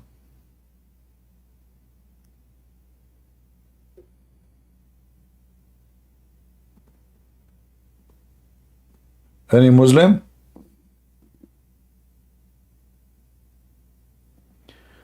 A is saying it can mean many things in the Quran. Other Qurans is great. You should look at it like what? You see, either the Quran is a stupid book or the Quran is from God. So you cannot say there's this, okay, this is a stupid and there's other verses are smart. Okay, I will give you a chance. A, give me the verses in the Quran which is a great. And let us see, give me the chapter which is have a verse, it's a great.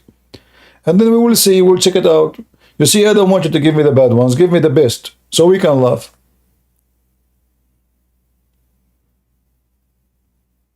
What do you think? Give me the best verse which is in the Quran and show me how great the Quran is. Like what?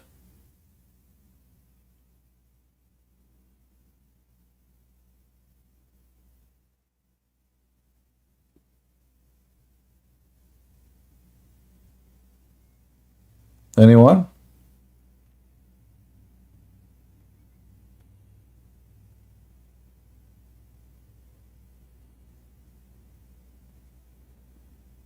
Any Muhammadan?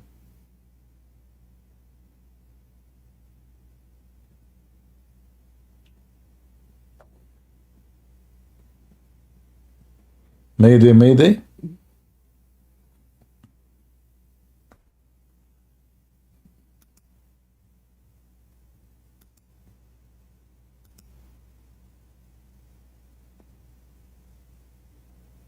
Not even Muhammad, one Muhammadan. What happened, Muslims? Look, you have the Quran in your hand. This is a very powerful book. Allah is in your side.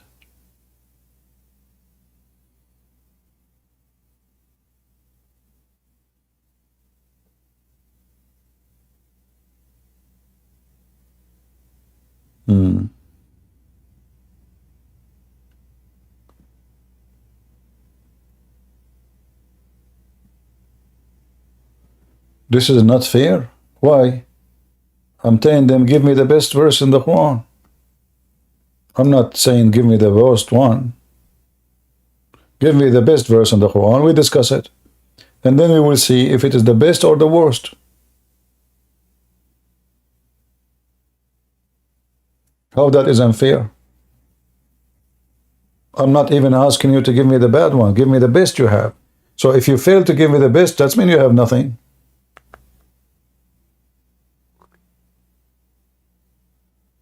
Who is a Muslim can give me the best of the Quran? Challenge. Anyone?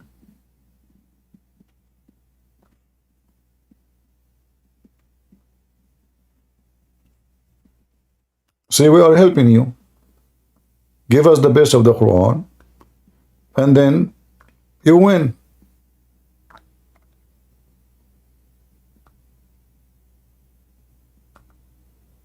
Anyone?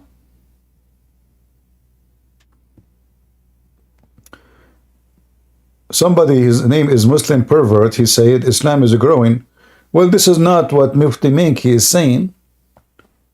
He said Islam is dying. He was with Ali Dawah, sorry, Muhammad Hijab, Mufti Menk, and they were saying that Islam is facing avalanche. Al Jazeera TV, they say 16,000 Muslims leave Islam a day, every day.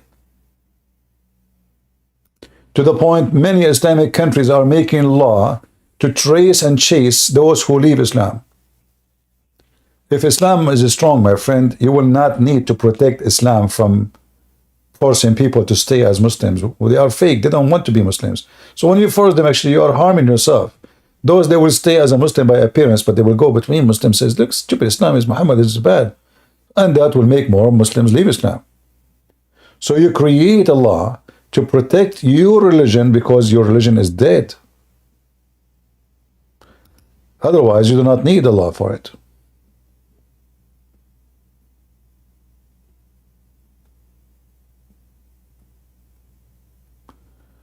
Do we have any Muhammadan who would like to join us?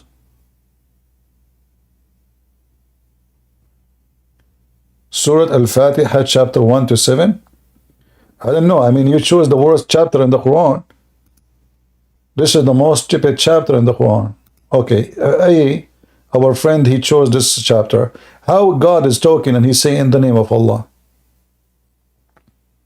Imagine Christian Prince is talking, he says, hey guys, in the name of a Christian Prince. Have you ever heard of somebody speaking, say, in the name of himself? Like a Trump is making a speech in the name of Donald Trump. Donald, you are Trump. Oh, really? Oh, okay. Okay, Joe Biden now will make a speech. Listen, I mean, if Joe Biden making that speech, I will understand, because Joe Biden always, he forgot who is he. But Allah, he's saying in the name of Allah, and he is the one who's talking. That is really funny. And then he says, all the praises and thanks to Allah. Allah saying all praises and thanks to Allah. You see, if this is a prayer, Allah saying to you, pray like this, as Jesus, you know, when the Christian, they ask Jesus, the disciple, they ask Jesus, how to pray? He said, pray like this, our Father out of heaven. Here, there's nothing like that. It doesn't say pray, it doesn't say, it doesn't say anything. It says in the name of Allah. And then Allah, he says, all praise and thanks to Allah. Allah is talking, he says all praise to thanks to Allah. Huh? Did Jesus not pray to God and God pray to God? Well, Jesus, he speak to the Father. We believe in the Trinity. Your God, he is God, he is Allah. Do we have other Allah? Jesus, he always speak. He says, my Father, my Father, my Father. So when Jesus, he speak to the Father. And he said to the Father, Father, glorify your Son. So not only Jesus, he glorified the Father, even the Father glorified the Son. Why? Because Jesus is God.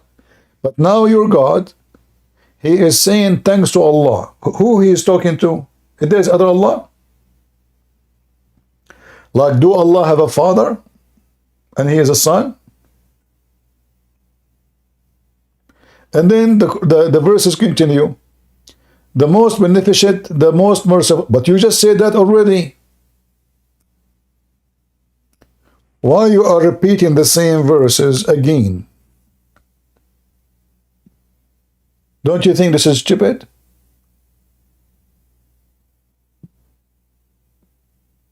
In Arabic, if you repeat the same sentence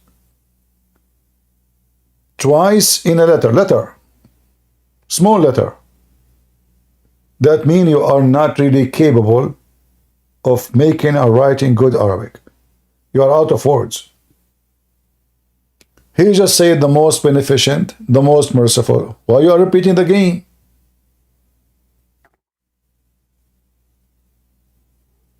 Then he continue.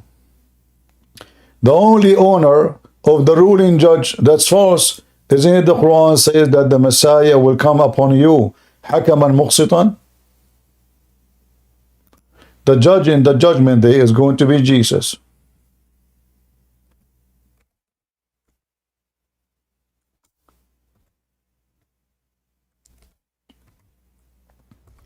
Not Allah. And by the way, when Muhammad, he mentioned that hadith, he gave a false prophecy. Why? Because he said, liyushikna. Almost Jesus, he's speaking to the people in front of him.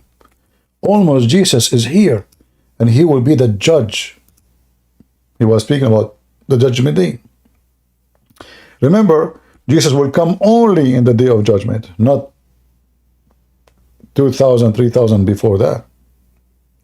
And Muhammad, he swear by Allah, saying, by him in whose hand my soul is, the son of Mary, Isa, will shortly descend amongst you. Shortly. In Arabic, in fact, yushikna, not shortly. It's almost here. Muhammad, he gave false prophecy. This was 1400 years ago. So, if Allah is the judge in the judgment day, why here it says he is going to be hakaman muqsitan? Here you will see it says, as a ruler. That's false translation. Just to show you how they lie when they translate. In Arabic it says, hakaman muqsitan. I will show you the same hadith, different translation. Look at this. Look what happened. The same exact hadith, word by word. Judging justly. This is to false translation. Hakaman muqsitan, not only he is a judging justly, he is the judge who judge absolute just, because there's no so just. No man can just. No man can be just. Anyone think that a man, he can be a judge and he can be just? People? Do you think really there's anyone beside God he can make a judgment of just? What do you think? Only Jesus can be judge and just, for his God. The Muslims saying, didn't Jesus, he cry asking God for help? That's false. Jesus says, Father, if you can, let this cup away from me, but let your will be done. Jesus, he can see the future. How come you don't see? He see the future. He see what will happen tomorrow. And this is refute what the Muslim, they say, that your God came to commit suicide. As you see, Jesus, he don't want it. But let your will be done. The Son is always obedient to the Father. And look how the Muslim, he changed the topic in the speed of light. He asked me to show him, I asked him to show me a verse in the Quran or a chapter in the Quran. He's agreed. The second he noticed that this chapter is full of poo-poo, he changed. Who can answer me how Jesus is a man and he is a just? If there is any man is just in the world, in order to be just, you have to be perfect. You have to be knowledgeable of the unseen, which means nobody can hide anything from you. The thief, he cannot hide that his theft. The criminal, he cannot hide. Nobody can lie to you. In the top of that, even if you have all this information, you have to be capable of giving justice, which means the right punishment and penalty. Because you can tell me everything about this person. Let us say I have a camera. I'm watching his act from the day number 1 to day number 1000. I saw how he committed the crime. I saw what he did. Still, I cannot guarantee justice. Why? Because simply, justice only can happen if I am the perfect God.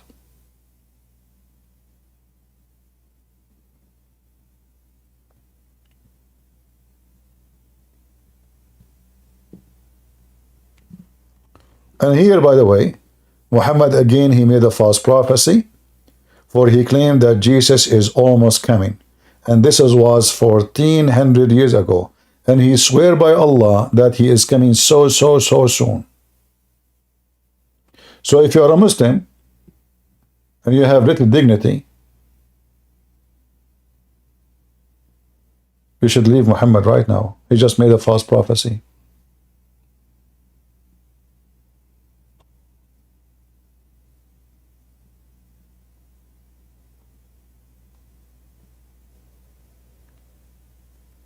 Any Muhammadan?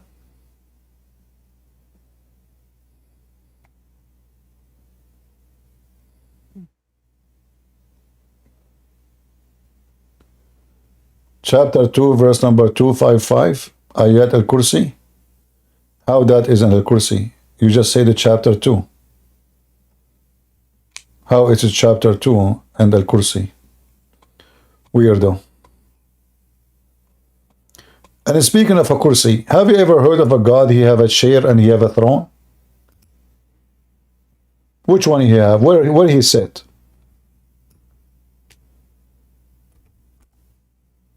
Kursi is a chair. And you will see here that Allah have a kursi and Sulaiman have a kursi.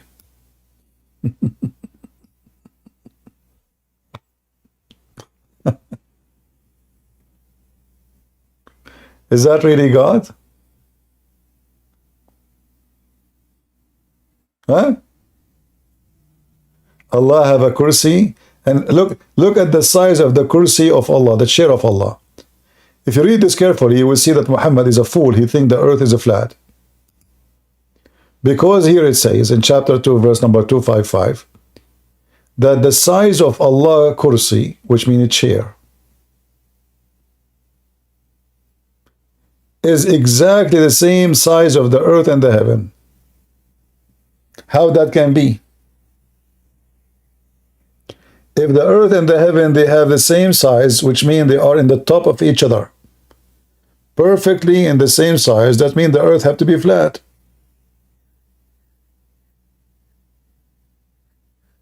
Do you see it? And by the way, where is his chair? I didn't see it here. They took the word chair off. Where is the word chair?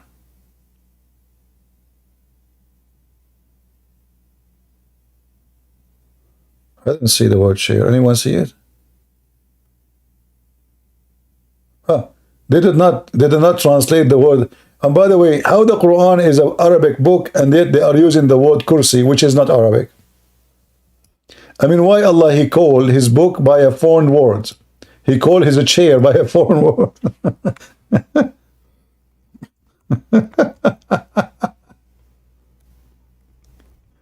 Maybe he's a chair made in Taiwan. Like he learned the word from Taiwan, maybe.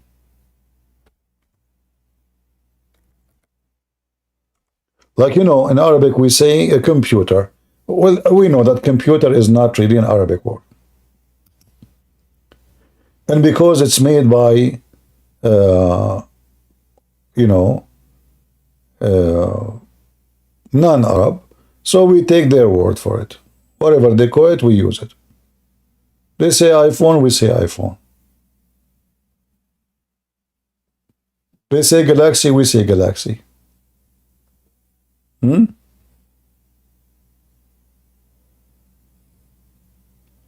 But Jesus does not know the hour, how he is all-knowing. Well, the same goes for your God. Your God, Allah, he said the moon split and the judgment is the judgment day is near and nothing happened. The moon never split. Same time in the case of Jesus, if you read the whole chapter, Jesus said, when this and this and this and this and this happen, I will come. The hour is only my Father. Why? Because his job is to be the judge. It is the job of the Father to make a decision when the hour will be. It's not for Jesus. Only the Father. You see, in Christianity it makes sense because we believe in the Son and the Father. The Father is the one who will announce it only. It's not for the Son. This is not his job. Jesus says, I work and my Father work too. And Jesus says, you give me the power over the flesh. This is his job, to be the judge. But how your God do not know the hour, when the hour will be? Is he the Son of God? And then his Father will tell him, will announce it later, like in the case of Jesus? So if you have decency, you should refuse Islam for that reason. Because as you see, look at this, the verses you gave me, and why you change fast, you know, we did not finish here, he changed right away. Look at this, the stupid Muhammad, he think that the share of Allah have the same size exactly as the earth and the heaven. How that can be?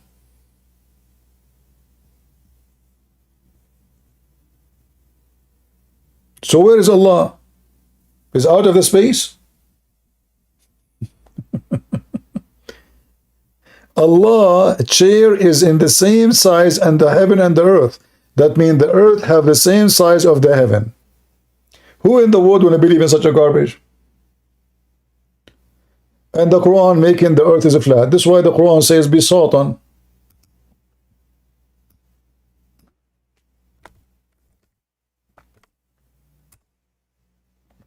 Carve it.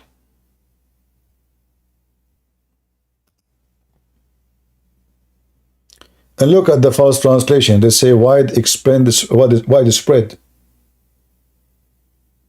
That's false. The word besat is not an Arabic word. It's mean carve it. It means literally carve it. You go to the interpretation and read if you want. 71:19.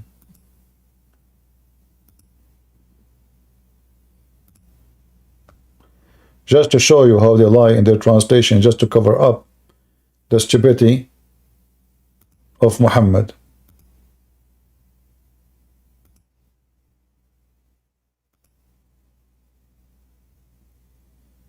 And look at the false translation here too.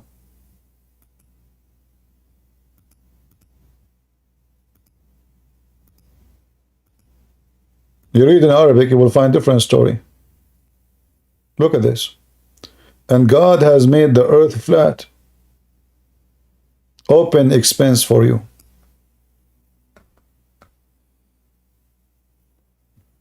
This is your God, besought.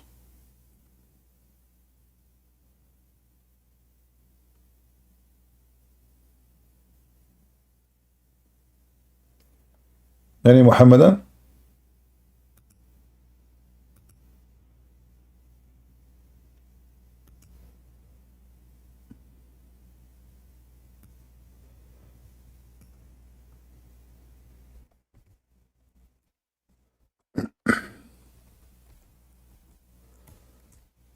Any Muhammadan?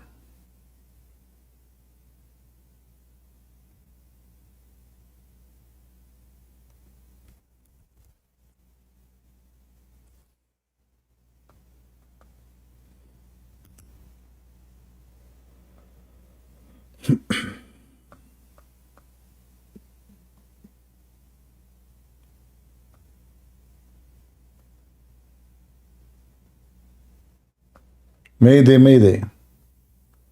Somebody saying what the word kursi, what is the origin of the word kursi?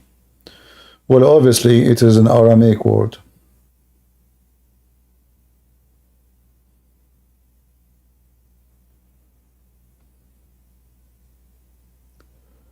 But Jesus does not know the hour. How is that? He's all-knowing. This is not about his all-knowing or not. This is not his job. When the Father, he decide. You see, in Christianity, we don't believe that the hour is known. Even the Father, he will not do it.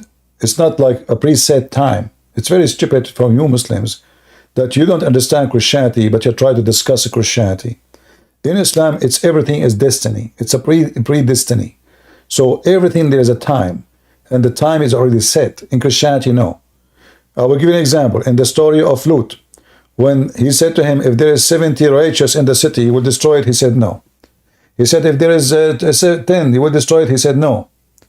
So the judgment day, it's us who decide when it's going to be. The more the world is corrupt, the faster the judgment day will be. It's not about God knowing. It's about a day which you decide. It's not even God. Because we don't believe in the predestiny. So you corrupt yourself, you corrupt your land. The same as the flood of Noah. When everybody corrupt, God, he did the flood of Noah. Not when there's nobody corrupt.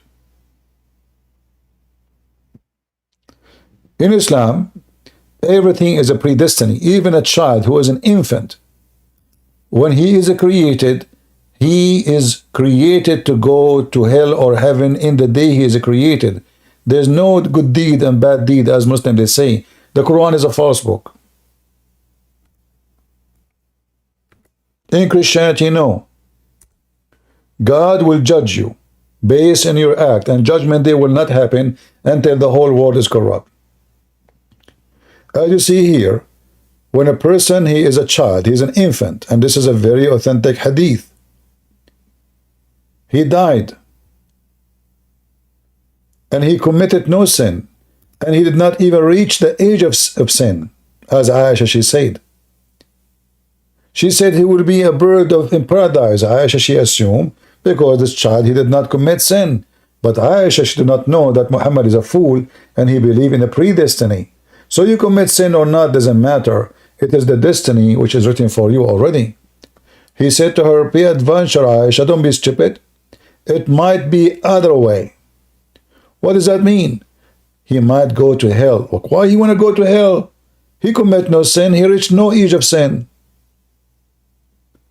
Because simply, it's a predestiny. This is why everything in Islam is a predestiny. The day of judgment, your sin. I mean, look at this. You commit sin, you don't commit sin, you are going to hell.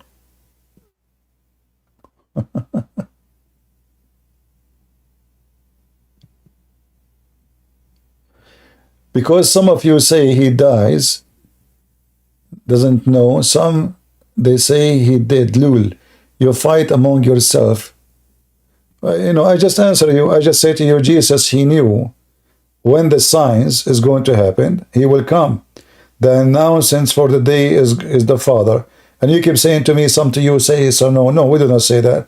We say, we just told you the answer. You're just being stupid. And you will notice what I show you in the screen, you try to avoid. In Christianity, we don't believe in a preset date for anything. Same time, just to show you how hypocrite you are, let us say for the sake of argument, if Jesus did not know the day of judgment, that will not make him God. But this is the case for your God. Your God, he have tons of a prophecy in the Quran. All of them, they are a failure. Isn't it? This is your God. He says the moon is split and the judgment day is so near.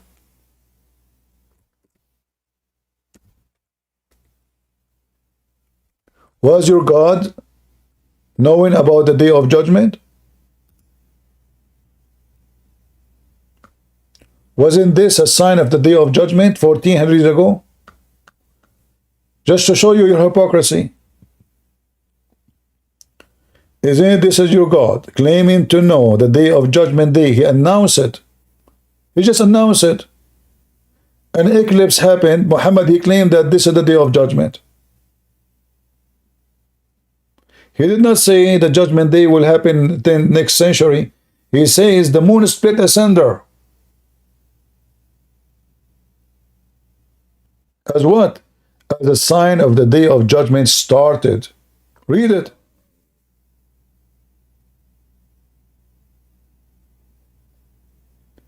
And look at the false translation. Look at this, what they add. Like, what miracle? This is not what the verse is saying. Guys, look at this. Read with me, please, how the Muslim, they fabricate Quran. Anyone here seeing in the verse where it says that the day of judgment is near? Anyone see it? Maybe my eyes is not good. Anyone, can you show me where it says that this is about the day of judgment? Nowhere it says that. But in Arabic it says, اقتربت الساعة. Here in the English it says the hour. If you ask the Muslim what is the hour is, they say this is the day of judgment. But why the Muslim don't translate the day of judgment instead of saying the hour? Why they say the hour? Well, in Arabic, when you say the hour, we know that this is the hour, mean the day of judgment. Okay, that's good then. Muhammad, he says, he saw a bunch of Arab. They have a boy with them. They ask him, Prophet, when the day of judgment will be.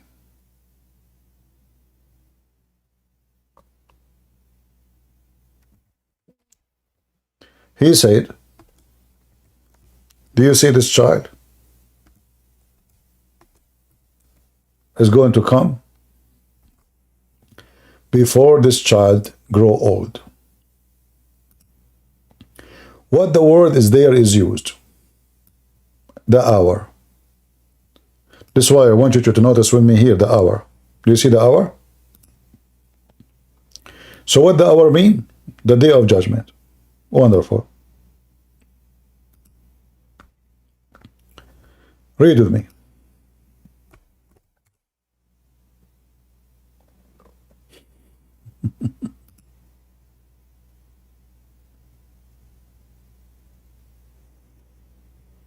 Look at the Muslim, what they add to make it look better. They say to him, a young boy of Al-Mughira happened to pass by the Holy Prophet. He was of my age. Thereupon Allah Messenger says, if he lived long, he would not grow old till the last hour would come. Look what the Muslim they add to the old people of this generation. Muhammad, he predicted that this child will not grow old before the day of judgment come to happen. And the Muslim, they add things to the verse. As you see, even they ask him when the Sa'ah will be, when the last hour will be, when the hour will be. They didn't even say the last hour, by the way. The word last hour does not exist. It says when the hour will be. He's asking him about the prophet he should do, about the day of judgment. He looked at the youngest among them, he said, if he lived, he would not grow very old, that he would find your last hour coming. No, that's not what it says. Until the hour will be upon you.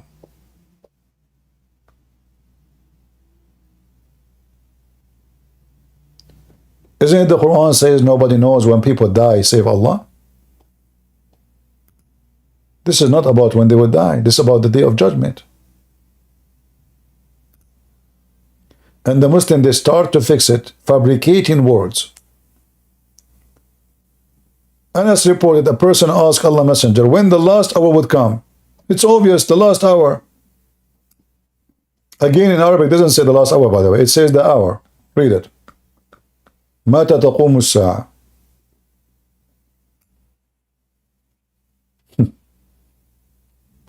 So if you have decency in speaking about knowing the day of judgment, well, for us, as a Christian, we believe that Jesus said, everything I know is given to me from my Father. Everything. Nothing else. So if Jesus says only my Father, well, that's only my Father. Jesus, he have a job, the Father have a job, the Holy Spirit have a job, everyone do his job. Here is your prophet claiming that Allah told him that this is what will happen when your hour will come. And this is very authentic.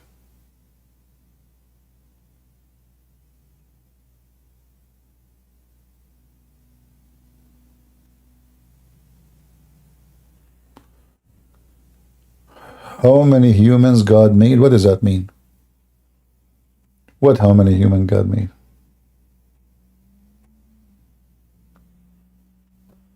Speak to me English, please.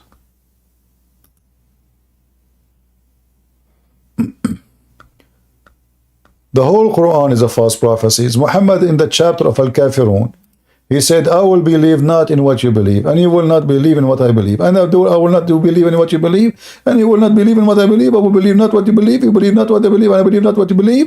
And I have my religion, you have yours. Later, he believed in what they believe. He worshipped the three daughters of Allah. Is that right?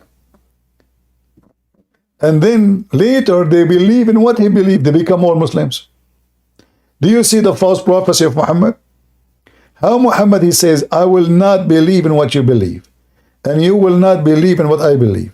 And later he believe in what they believe, and they believe in what he believed. It's in front of you.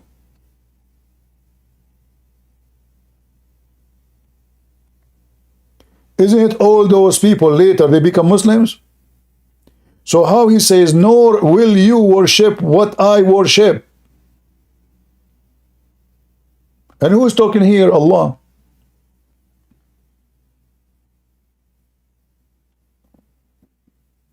Is that the God who knew the future?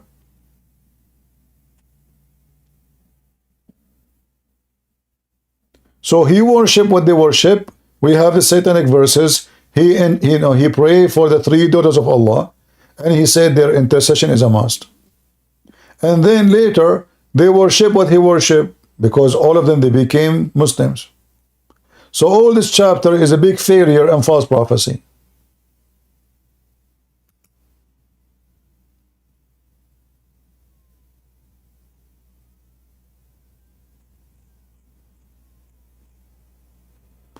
Somebody saying join this guy and that guy. I don't join anybody. Same time, this brother, God Logic, once he was speaking to Uthman, and I was in the chat. I told him, put me on the mic. Put me in the mic. He refused. He ignored my request. And since then, I don't want to talk to any of those people. He was in front of this filthy scumbag, Uthman. And I told him, put me in the mic. Let me get him busted. This coward, he ran away from me. Everybody in the chat was saying to him, give the mic to CP. He refused. So don't mention to me those names.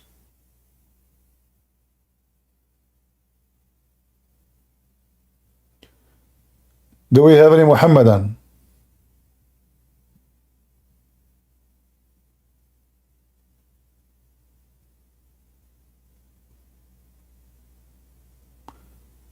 My opinion in Sam Shamoun? I have no opinion of people. I believe he is a good man, but he needs to repent and stop cursing Christians who they are from other churches. I'm so disappointed of him. But I believe he is a good man in his heart. We should not be obsessed with sect. We should be in love with Jesus and love our brothers and sisters. We should be uniting the Christians, not dividing them. When we divide the Christians, we are helping Muhammad. The more division, the more Islam succeed. And we have the Quran witness for that. Chapter 5, verse 14. Allah, he says in the Quran, I will spread hatred and enmity between the Christians, specifically the Christians.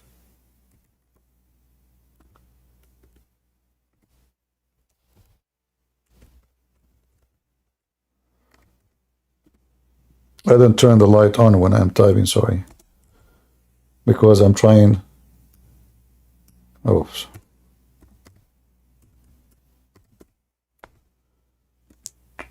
To have less light on my eyes.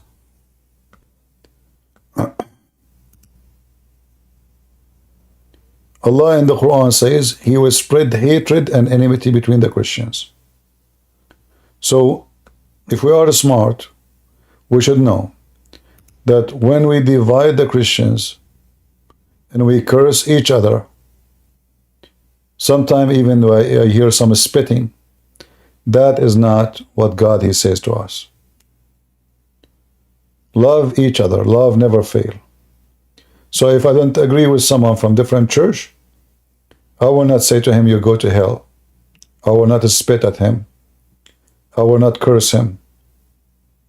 I will try my best to tell him you are wrong about the point he is wrong in or with love and passionate. But dividing Christians is not godly act.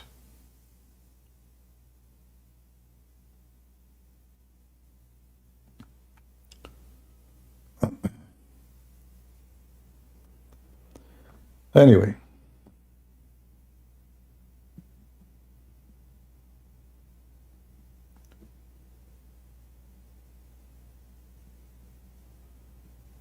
Do we have any Muhammadan?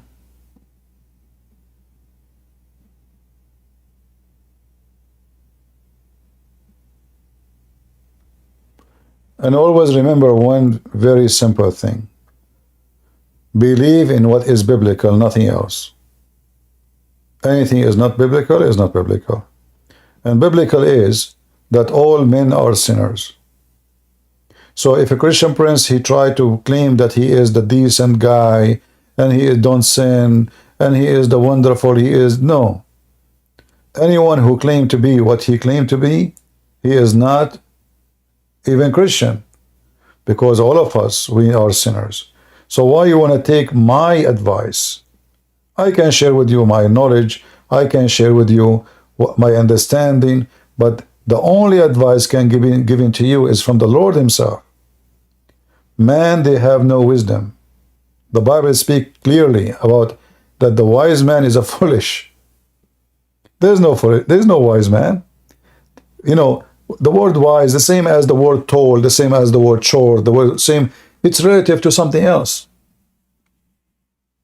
If I say this is oh, this tree look good, it's just compared to other tree. But doesn't change the fact that still it's tree.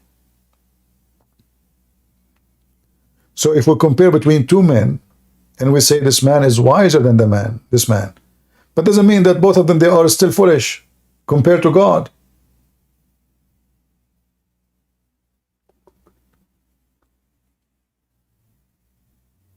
The same goes for your knowledge, the same goes for anything. It's about relative. It's relative to who? To what?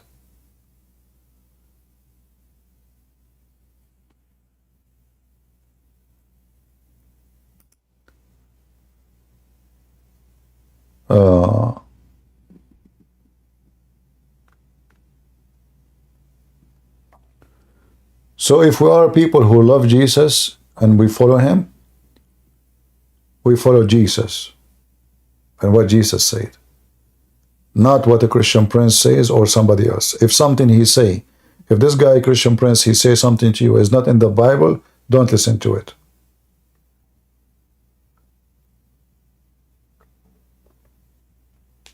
When the Lord, He gave Peter the command, He says, whatever you write in earth is written in heaven. That does not mean that Peter became God. And does not mean the priest is God. He just gave him the command to continue.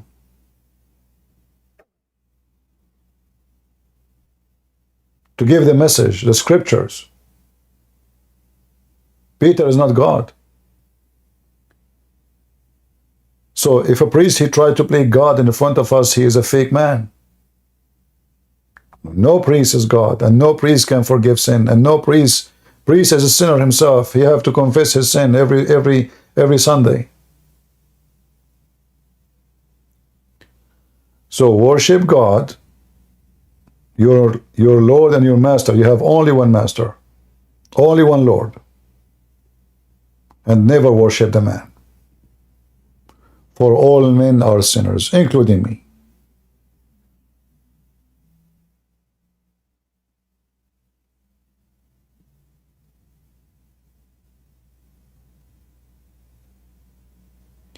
Somebody asking about the function of the Holy Spirit, how it works.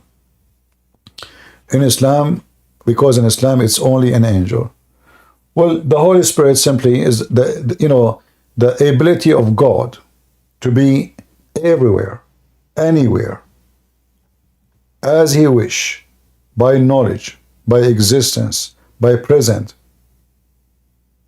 So the Spirit of God present or represent how God He can be everywhere, how God can be knowledgeable and exist in every place. He is invisible. It is the invisible image of God in a person, in present. So nobody can see God and live, which means to see Him the real way He is. But you can be in the presence of God by the Holy Spirit. Or you can be in the presence of God as Jesus. This is why Jesus says, I pray to my Father to send you the Comforter, which is the Holy Spirit. Why? So we will not be alone. We will be blessed by the wisdom of the Holy Spirit. This is why we believe that when a wise man he speak, it's not his wisdom is speaking. The Holy Spirit inspired the disciple of Jesus. So when they write by the inspiration of the Holy Spirit. When they speak by the inspiration of the Holy Spirit. The wisdom they have is not their wisdom. It is given to them from the Holy Spirit. So I am going to my Father, and I will send you the Comforter.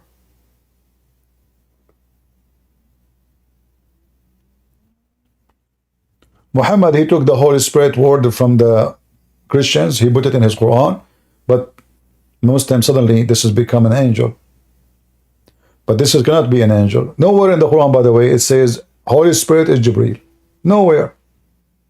The Muslim, they say to you, there's a verse says that Jibreel, he is the one who sent Quran. But nowhere in the Quran says that the Holy Spirit is Jibreel. If you read the Quran, if you type the word Ruh, Jibreel, angels in Islam are not a spirit.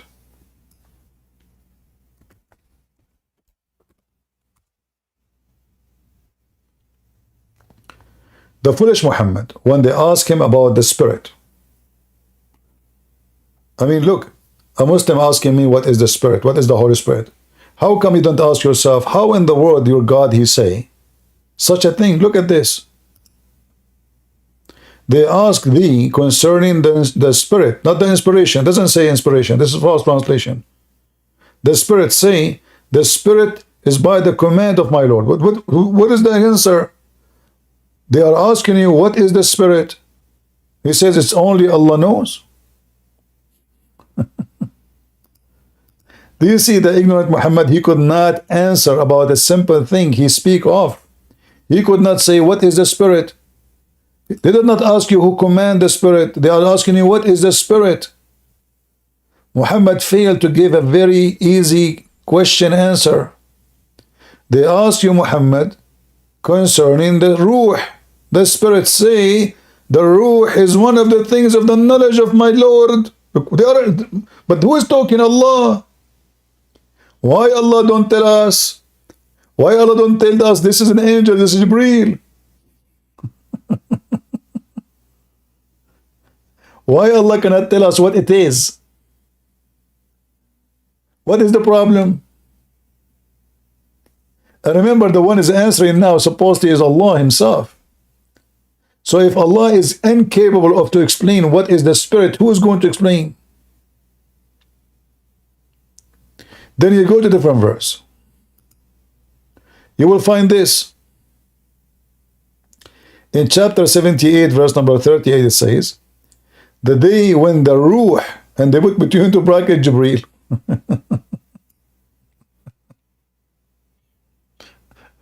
Does it say Jibreel? Can't Allah say Jibreel? Why he say Ruh? The add words is not there. The day when the Ruh and the angels. Look how false the translation. It says, the day that a Ruh, between two brackets, Jibreel, or another angel. Look, what the heck? Where it says other angel or this is Jibreel? Nowhere. You change the translator just to show you the madness, the stupidity of the Quran.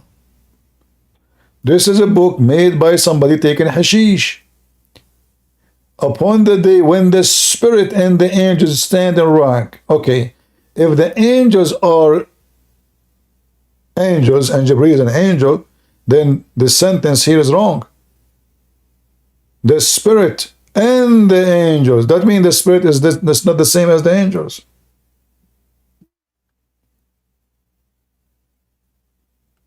So how Jibreel become the spirit? And why the Quran never say such a thing? Why the Muslim fabricate and they add words? They add Jibreel, they add... It doesn't say that.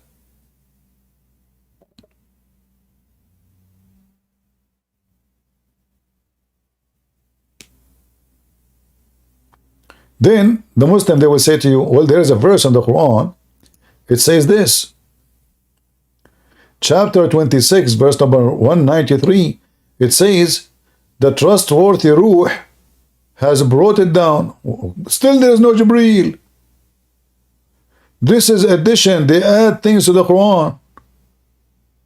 Can't Allah say Jibreel? Show me where Jibreel, where is mentioned in the Quran that Jibreel is the Holy Spirit. Who wanna give me let us say a bust? Who is a Muslim wanna bust me? How stupid this religion is. So they steal words from the Christians. They do not know what they mean. Like, you know, Ahmed Hidayat was making fun of the story of Israel, Jacob. Hey, your God, he was wrestling with Jacob. Monkey. Well, if this is funny, then how Jacob, his name became Israel in the Quran? You see the stupid Muhammad and do not know what the word Israel mean.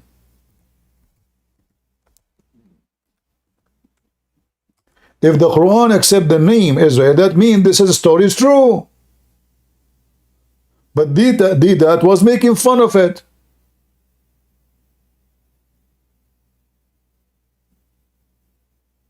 The Christian priest who was debating Hidayat because he is ignorant in Islam, he do not know that the Muslim, they have the story there. Look, it's in front of you. It says the children of Israel. Okay, how his name became Israel? If we ask Hidayat, what does Israel mean? He do not know. Because he don't kill like his prophet. The second you say his name is Israel, that means you accept the story. Because this is what Israel mean.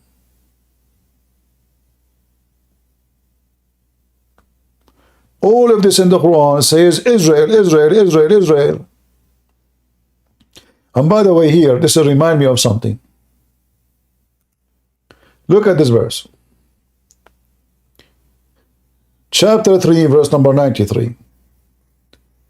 Nothing was forbidden for Israel except what he forbid for himself.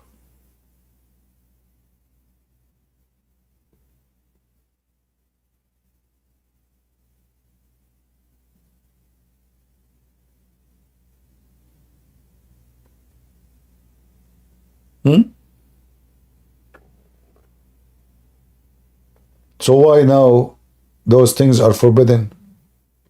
Wasn't Israel a Muslim? Any Muslim can help us?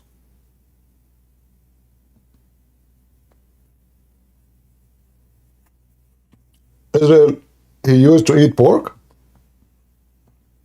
It was okay. What happened? It says all food was lawful for him except what he forbid himself. It's up to him. He forbid, he don't like to eat this, he don't like to eat that, but he eat this, he eat that. It's up to him.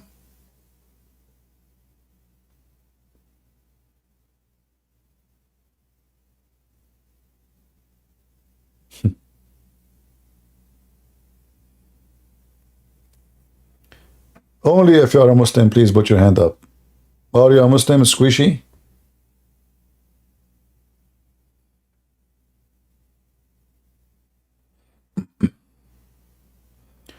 Can you put Ibn Kathir 33:26 where Muhammad he beheaded the Jews? We know this is not the reason for us to refuse Muhammad because he beheaded some people. No. Muhammad is a scumbag, regardless if he beheaded anyone or not. And we can prove it easy.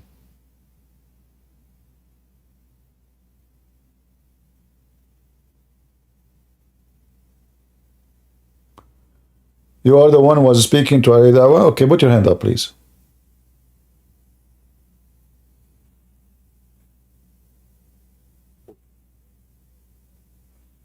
All right.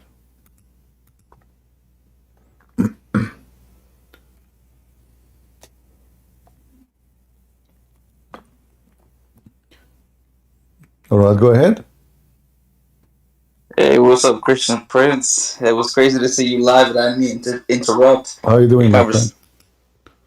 So that was you speaking to Lily Dawah? Yeah, that was me. I don't know if you can see my face. Well, in the video they put something in your face, you know. Wait, give me 1 second. I don't know. I'm trying to see if I can show you my face here. But no, it's okay. There's no need. It's okay. I don't think this option is allowed here anyway. Oh, okay. Yeah, no. Basically, you know, I just I recently left Islam, so I've been a Muslim for 25 years, and you know, my wife was just on his live, and she was asking him a question about morality, and I wasn't around. So 3 weeks later, he told her that we could have a debate. So I was cooking something that day, and she came on and jumped and said, "Hey, yo, look, you never sent the invite for the debate." So then he tried to use lure tactics, and I never went there to talk about Christianity. I was busy, but he said, "Don't leave," just to keep talking. But it wasn't really a debate, and I was trying to tell him about the Quran, that we came here to talk about the Quran. And then that's how we went down that situation with him talking about morality and the Quran and stuff. And I said, "Hey, you're gonna post a video about me on your channel, but you won't debate me. You're a shameless bastard." Because we spoke for an hour and a half, and he clipped it at 36 minutes. So then I decided to start a YouTube channel. This is why you should record everything you did with him, because those cowards always they do that. Always they do that. They cut the part they think is good for them, and anything is embarrassing for them, they will take it off. But look what he did. I don't know if you were watching from the beginning.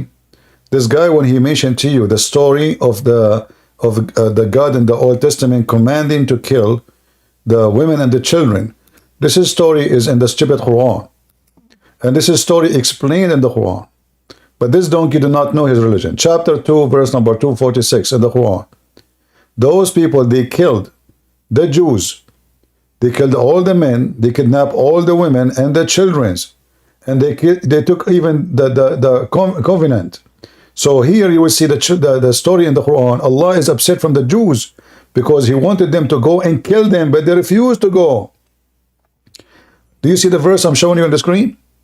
Yes, I see it right here. Does it say we should fight? Why should we not fight in Allah's way while we have been driven out of our homes and our children, between two brackets, family, have been taken as captives? So those people, they took the whole nation of the Jews, all the children, the women, and only few people left alive. Even if you read down in Ibn Kathir, it says they killed everybody. There's only one woman left. She is from the tribe of Levi. And this woman is the only one left from all the tribe of Levi, and she is the only one who was able to deliver a boy. This means those people, they killed all the women. They go actually, if you read more, you will see how even they open the belly of the women and take the baby out to kill the baby, to be sure the baby is dead. So when this coward, he mentioned to you the story in the Old Testament, this is a story that exists in his book. And he was speaking about morality. He said, this is not moral, but this is what his book is teaching. And the story is there in front of you. Yeah, no, that's disgusting and crazy because like being a Muslim for 25 years, the Imam doesn't teach you this. No one tells you this. This is the dark side of Islam, right? So you think you're just worshiping something good and righteous, and then you don't realize it's all bullshit and pagan, and there's a whole bunch of pedophile shit going on in the background. Like I didn't even know that, right? So it's crazy to get revealed after that for 25 years. I never thought I'd be a Christian now, but I'm thankful because when I accepted it, I felt free. Yeah, but when we said to you about moral, you said this is not, you don't think this is moral. In fact, it is, because simply the wicked man, the Bible teach that the one who live by the sword shall die. And those people, they killed their women, they killed their children, they took their tribes, they took everything they have. So the Jews, they've been commanded, because God, he knew the future. If you don't go and kill them all, they will come to you tomorrow again and again and again. They did it to you yesterday. They did it to you before. The Bible says, remember when they attack you from the rear, they attack you from the rear. What does that mean? The children and the women. So when God, he command them to go, because if you don't finish them, they will finish you. You kill some, they will come, their children, they will come after you. There is no solution. God, he can see the future. The Jewish, they did not do the command of God because they are fools. And then they paid the price. They came back to them, and again and again and again. And the drama continue. So when this guy, he speak about this story is in his book. And as you see, it says it clearly, only one woman left from the tribe of Levi. Only one. So you can imagine what happened to all the women of Israel at that time by those people. And this is immediately. Yeah, you're right about that. I made a mistake, right? Because I didn't even understand, I guess, when he was referencing it at the time, but I made a mistake. I was wrong. So I was listening to you earlier when you started living, and I understood my mistake. So I get it now. Thank you. You're welcome, my friend. We are here to help. And if you want me to help your wife to leave Islam, I will be happy to help her. Yeah, of course. Yeah. A big fan of you, so I watch you, and We are not really dawah. We don't lie. We don't fabricate. We don't. In Arabic, we call it tadlis. Those Muslims, they do the tadlis. Tadlis mean you ask them a question. They speak about everything except the question you ask them. You ask him about what? Why Muhammad did this and that. Did he answer you? Let us say, for the sake of argument, the people in the Old Testament, they are bad. Let us say all the prophets in the Old Testament, they are bad. This guy, he left Islam because Muhammad have a bad moral. Let us say, for the sake of argument, you prove that all those who they are in the Old Testament are bad moral. Still, you did not refute me, because now we have two bad moral. That did not make Muhammad a good person still. So this is how stupid their argument is. Convince this person to come back to Islam. You mentioned to him there's many cracks. I like that word. You mentioned that word, right? Yes, because, yeah. So science is wrong. History is wrong. Like the summary was in the time of Moses. Who in the world want to say that? Mary is the sister of Aaron. They say, no, the prophet, he fixed it. He says that at that time they used to call him by their ancestor. But Mary, she is not from the tribe of Moses. She's not. Same time, you don't call her the sister of Moses. If Moses is the grandfather, you say the daughter of Moses. Mary, she is not the sister. She cannot. Imagine I say the sister of Abraham. But come on, Abraham is our father, not our brother. So it doesn't work this way. And then Muhammad, he made a big poo-poo. He tried to fix the story of Mary, the sister of Aaron, but he gave Mary father the name Amran. I mean, look, the chapter 3, it's about what? Ali Amran. Ali in Arabic means the family of Amran. Who is Amran? Suddenly in the Quran became Amran, became the father of Mary. So now it's confirmed. Mary is the sister of Aaron, and she is the daughter of Amran.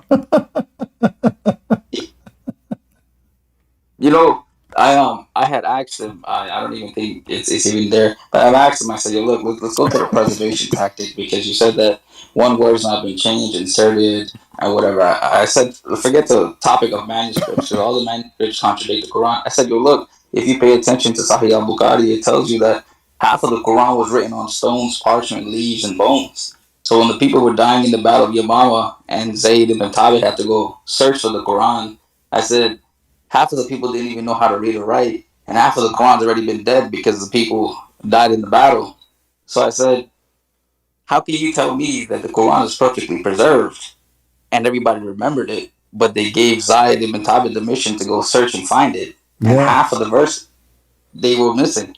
There's tons of reference about Aisha. She said that the chapter of Al-Ahzab used to be equal to the chapter of Al-Baqarah, which means in one chapter there's 213 verses missing. Just one.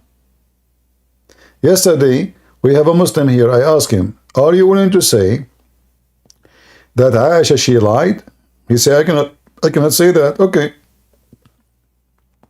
He called me to tell me that there's a one Christian translation for the Bible. It says there's a verse is not there. So he is worried, concerned about the verse in the Bible should not be there in that translation. And he is not worried about 213 verses missing in one chapter in the Quran. This is not the whole book yet. Omar, he said the Quran was 1,025,000 letters. And now the Muslim, they have 270 something letters. So what we lost is more than 80% of the Quran. and by the way, for me, Quran is preserved or not, it's not an issue. But the Quran which we have is a stupid book. Women have a sperm coming from her back, from the ribs. Man have a sperm coming from the backbone. The sperm became a alaqa, became a congealed blood. Hail is coming from mountains in heaven. Allah, he contradicted himself. One verse he say he created the stars first. The other verse says the mountain first. The other verse says the mountain first. The mountain was last. So how this can be God? And the Quran says, if this is a book made by other than Allah, you will find in it a lot of contradiction. Correct? Yes. So the Quran put the rule for us. The Quran itself said it clearly, if this is a book made by someone, not me, Allah, obviously you will find a lot. So what kind of God? He don't remember which one he created first. The stars or the mountains? So ethic is zero. No, exactly. Logic is zero. Heaven is filthy. You know? I have a quick question. What do you think about I said I forgot which what surah it was, but it basically says that Allah says that He's going to protect Muhammad from his wives plotting on him, and that the angels and everybody will watch over him, and nobody can basically harm him. Yeah. But the people poisoned and killed Muhammad to prove that Allah never protected him in the first place and let him die. You know, Allah is ready, and actually that verse you are mentioning about Aisha and Hafsa. Aisha and Hafsa, they found Muhammad having sex with the slave in their bed. So they made a strike against Muhammad. Muhammad, he told one of them, I will make your father the caliphate. He told the other one, I will make your father the caliphate. Then the news spread. And then if you read the verse in the Quran, you will see that this verse is written by my grandmother, not by God. All right? Let us read together. Let us use a translation does not have too many brackets. When you see too many brackets, that means Allah, he failed to explain himself. So look at this. Guys, read with me carefully. Is that a verse written by God or by my grandmother?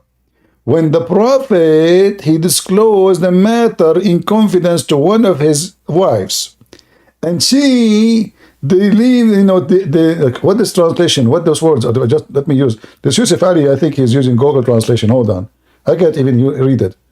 Let's see, big time. Okay, when the prophet confided a fact into one of his wife, and when she afterward divulged, I don't know if I'm saying the word correctly, it, and Allah appraised him therefore, he made it known to her part thereof passed over a part. And when he told, if he told it her, she said, who has told you thee? He said, the all-knower, he told me. Like, what the heck is this? So, to make the story simple, when Allah told Prophet, he told one of his wife a secret. She told everybody about the secret. And then the Prophet, he told her, how you told the people the secret? She told him, how you know this? Look at this. This is a book of God. And then, if you both don't repent to Allah, you better know that Allah is his protector. Look at this in his protecting friends. What protecting friends? What friends? I mean, what translation is that, Biktal? Unbelievable. Let us go to other idiot. I mean, we can't even read a single translation for the Abdul. So he says, if to repent to Allah, yet your heart certainly inclined, but if you support one another against him, Allah is his protector. Is Allah is enough? No. Jibreel is coming, brother. Jibreel. Allah and Jibreel. Now we have two forces. Allah army and Jibreel army. Is that enough? No. And every single righteous, now Osama bin Laden, Hamas, everybody join. All of this to fight two women, they are 5 foot tall. Among the believer. And after that, what are we done? Not enough. The angels will support him. I mean, who's left? The whole world is involved in a fight with two women, they are 5 foot tall. If you hear this verse, you think Muhammad talking about fighting the Roman, fighting, the American, fighting the Russian, they have nukes. I mean, he's talking about fighting to his two wives. So all of this to protect Muhammad from the two wives. So our brother here, he's saying, if the Quran is saying Allah protect Muhammad from his two wives, how come Allah could not protect Muhammad from being killed by poison? Especially, the Quran said, if Muhammad fabricating Quran, Allah will cut his artery. This is in the Quran.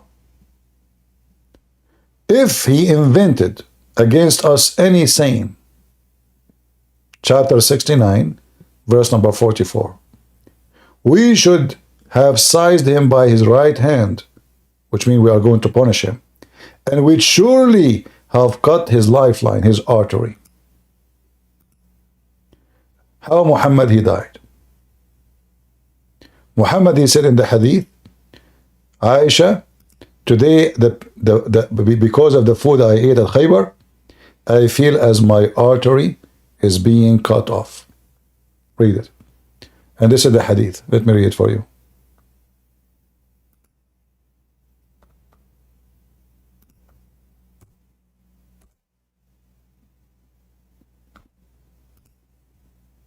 Muhammad exposed again and again.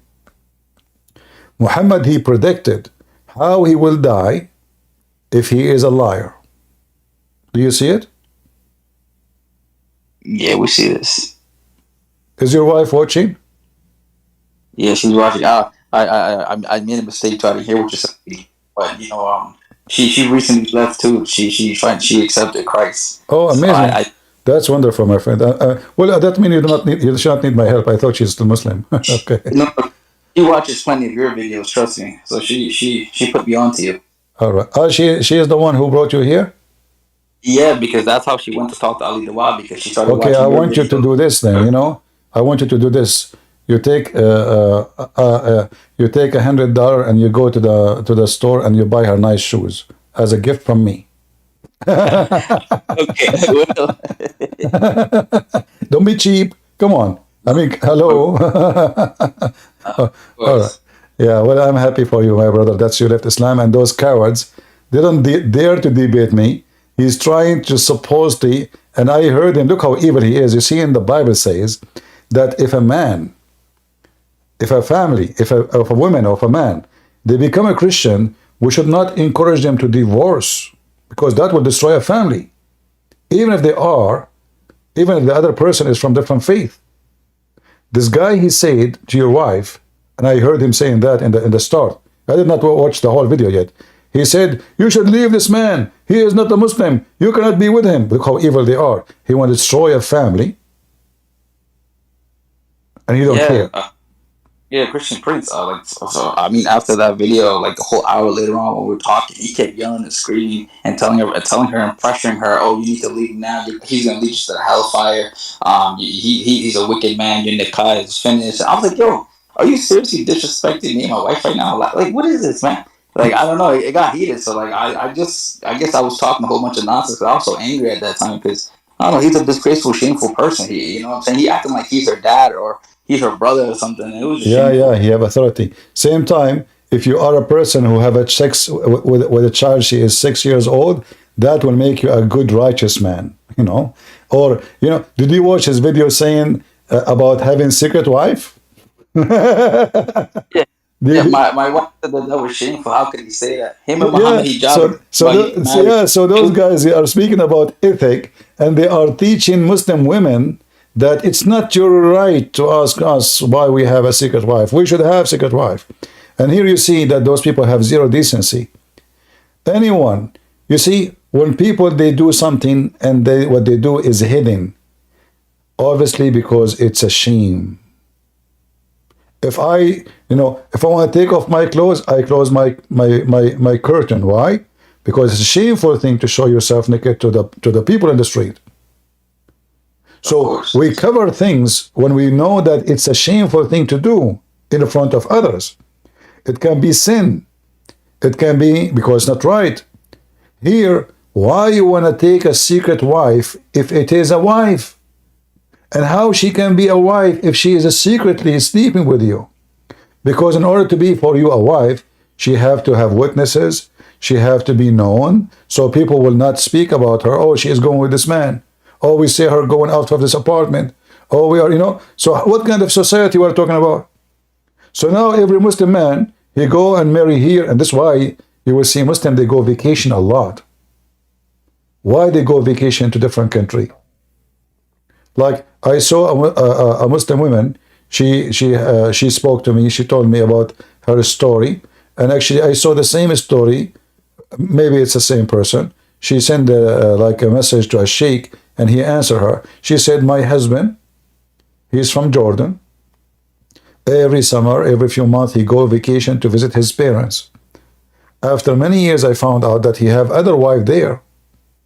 The sheikh, he answers, says, well, first of all, you have no right to ask him.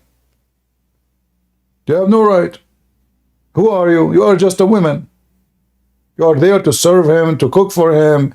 You are simply his sex slave. You have no right. It is his right to marry as he wish. He should not tell you. And you should not ask. You have no right to ask. It's so sad and shameful when you hear the stories because, we know people like that too because we know a lot of Muslims, our family are Muslims. So we know the culture and the things that they do, and it's sad. We have somebody, his name is a True Islam. Maybe he can help you to come back to Islam. Go ahead, True Islam. What do you want to say to us? Assalamu alaikum wa rahmatullah.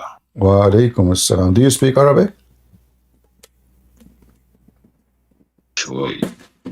So why you are saying to me Assalamu alaikum in Arabic if you don't know Arabic? I know the meaning of Assalamu alaikum wa rahmatullah. What is the meaning of Assalamu alaikum wa rahmatullah? Peace of. All right.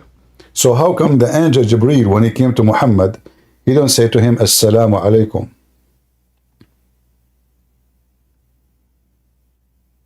And Jesus came to the disciples and said, Shalom alaikum. I'm asking you about Muhammad. How come when Jibreel came to Muhammad, did not say to him Assalamu alaikum? Ultimate fault. I don't know what Jibreel said. Listen, see, pig, you gonna run again? Aren't you a Muslim? Ultimate fault? Just shut up. You don't know what Jibreel said? Get out of here. Son of Mut'ah. We know from the first second this is your voice, you idiot. Assalamu alaikum wa rahmatullah. So when Jibreel, he came to Muhammad, imagine guys, how Muhammad is a messenger of Allah. And the greeting of Islam is Assalamu alaikum, which is false, by the way. He stole that from the Christians and the Jews. Shalom alaikum. When the angels came to Mary, what they said to her? Shalom to you, Mary. Blessed you are between the women. Correct? So this is the greeting of the angels. So when Jibreel came to Muhammad, he did not say Assalamu alaikum. He said to him, read. Like, what the heck? I mean, knock at the door first, say hello, and then he squeezed him. And Muhammad, he felt in terror. How come Mary, and she is a female, she did not run away? If you go in the chapter of Al-Fatiha, you will see that each time Jibreel come to Muhammad, he come to him when he is doing poo-poo. Which I find it very unique. I mean, me, myself, I do poo-poo from time to time, as you know. It's not a secret. But no angel came to me to speak to me, and I will never flee. So if we go and read the tafsir, you will see the following. That each time Prophet Muhammad, let us go to Asbab al-Nuzul, he get out to do poo-poo. He hear a sound, which is Jibreel supposedly saying to him, oh, Muhammad. And then Muhammad, he flee. Look, whenever he went out, here the one went out to do poo-poo, not went out. Translation is trying to make it look nicer. He used to hear someone calling him, oh, Muhammad. And whenever he heard this, he used to flee. Waraq ibn Nawfal advised him to stay. How this guy is a prophet? And why he flee? I mean, are you a coward? Are you a potato? Are you what? What are you? So let us say I'm outside now. I heard sound says, Christian brains. Okay, who are you? Where are you? Who are you? Who's talking? You know? You know, Muhammad is like, I wish there's a video at that time and we can go live in YouTube and Muhammad is running and his panty between his legs. The guy, imagine the angel, he have the whole day, 24 hours. He don't talk to Muhammad until he go out to do poo-poo. Muhammad now sitting to squeezing it, and then, oh, Muhammad. Oh, the guy, he run and his poo-poo between his legs. How this is a prophet of God? And remember here, this is Al-Fatiha. Already Muhammad, he received many verses. He received it, so the voice should not be strange for him. Right? If he received Quran from the angel, so why he's running away? The story doesn't make sense. Exactly. It's more like a demon. The whole, I believe everything about Muhammad is a fabrication. Maybe it does not even exist. We don't know. I mean, the word Muhammad itself is a shameful thing, because the Muslim, they claim that they believe in one God, yet Muhammad word mean the praised one. How he is the praised one? If he is the praised one, who is God then? The name of the filthy Muhammad is not Muhammad, it's Qatham. He changed his name later. That's why in the Quran you will see the name of Muhammad.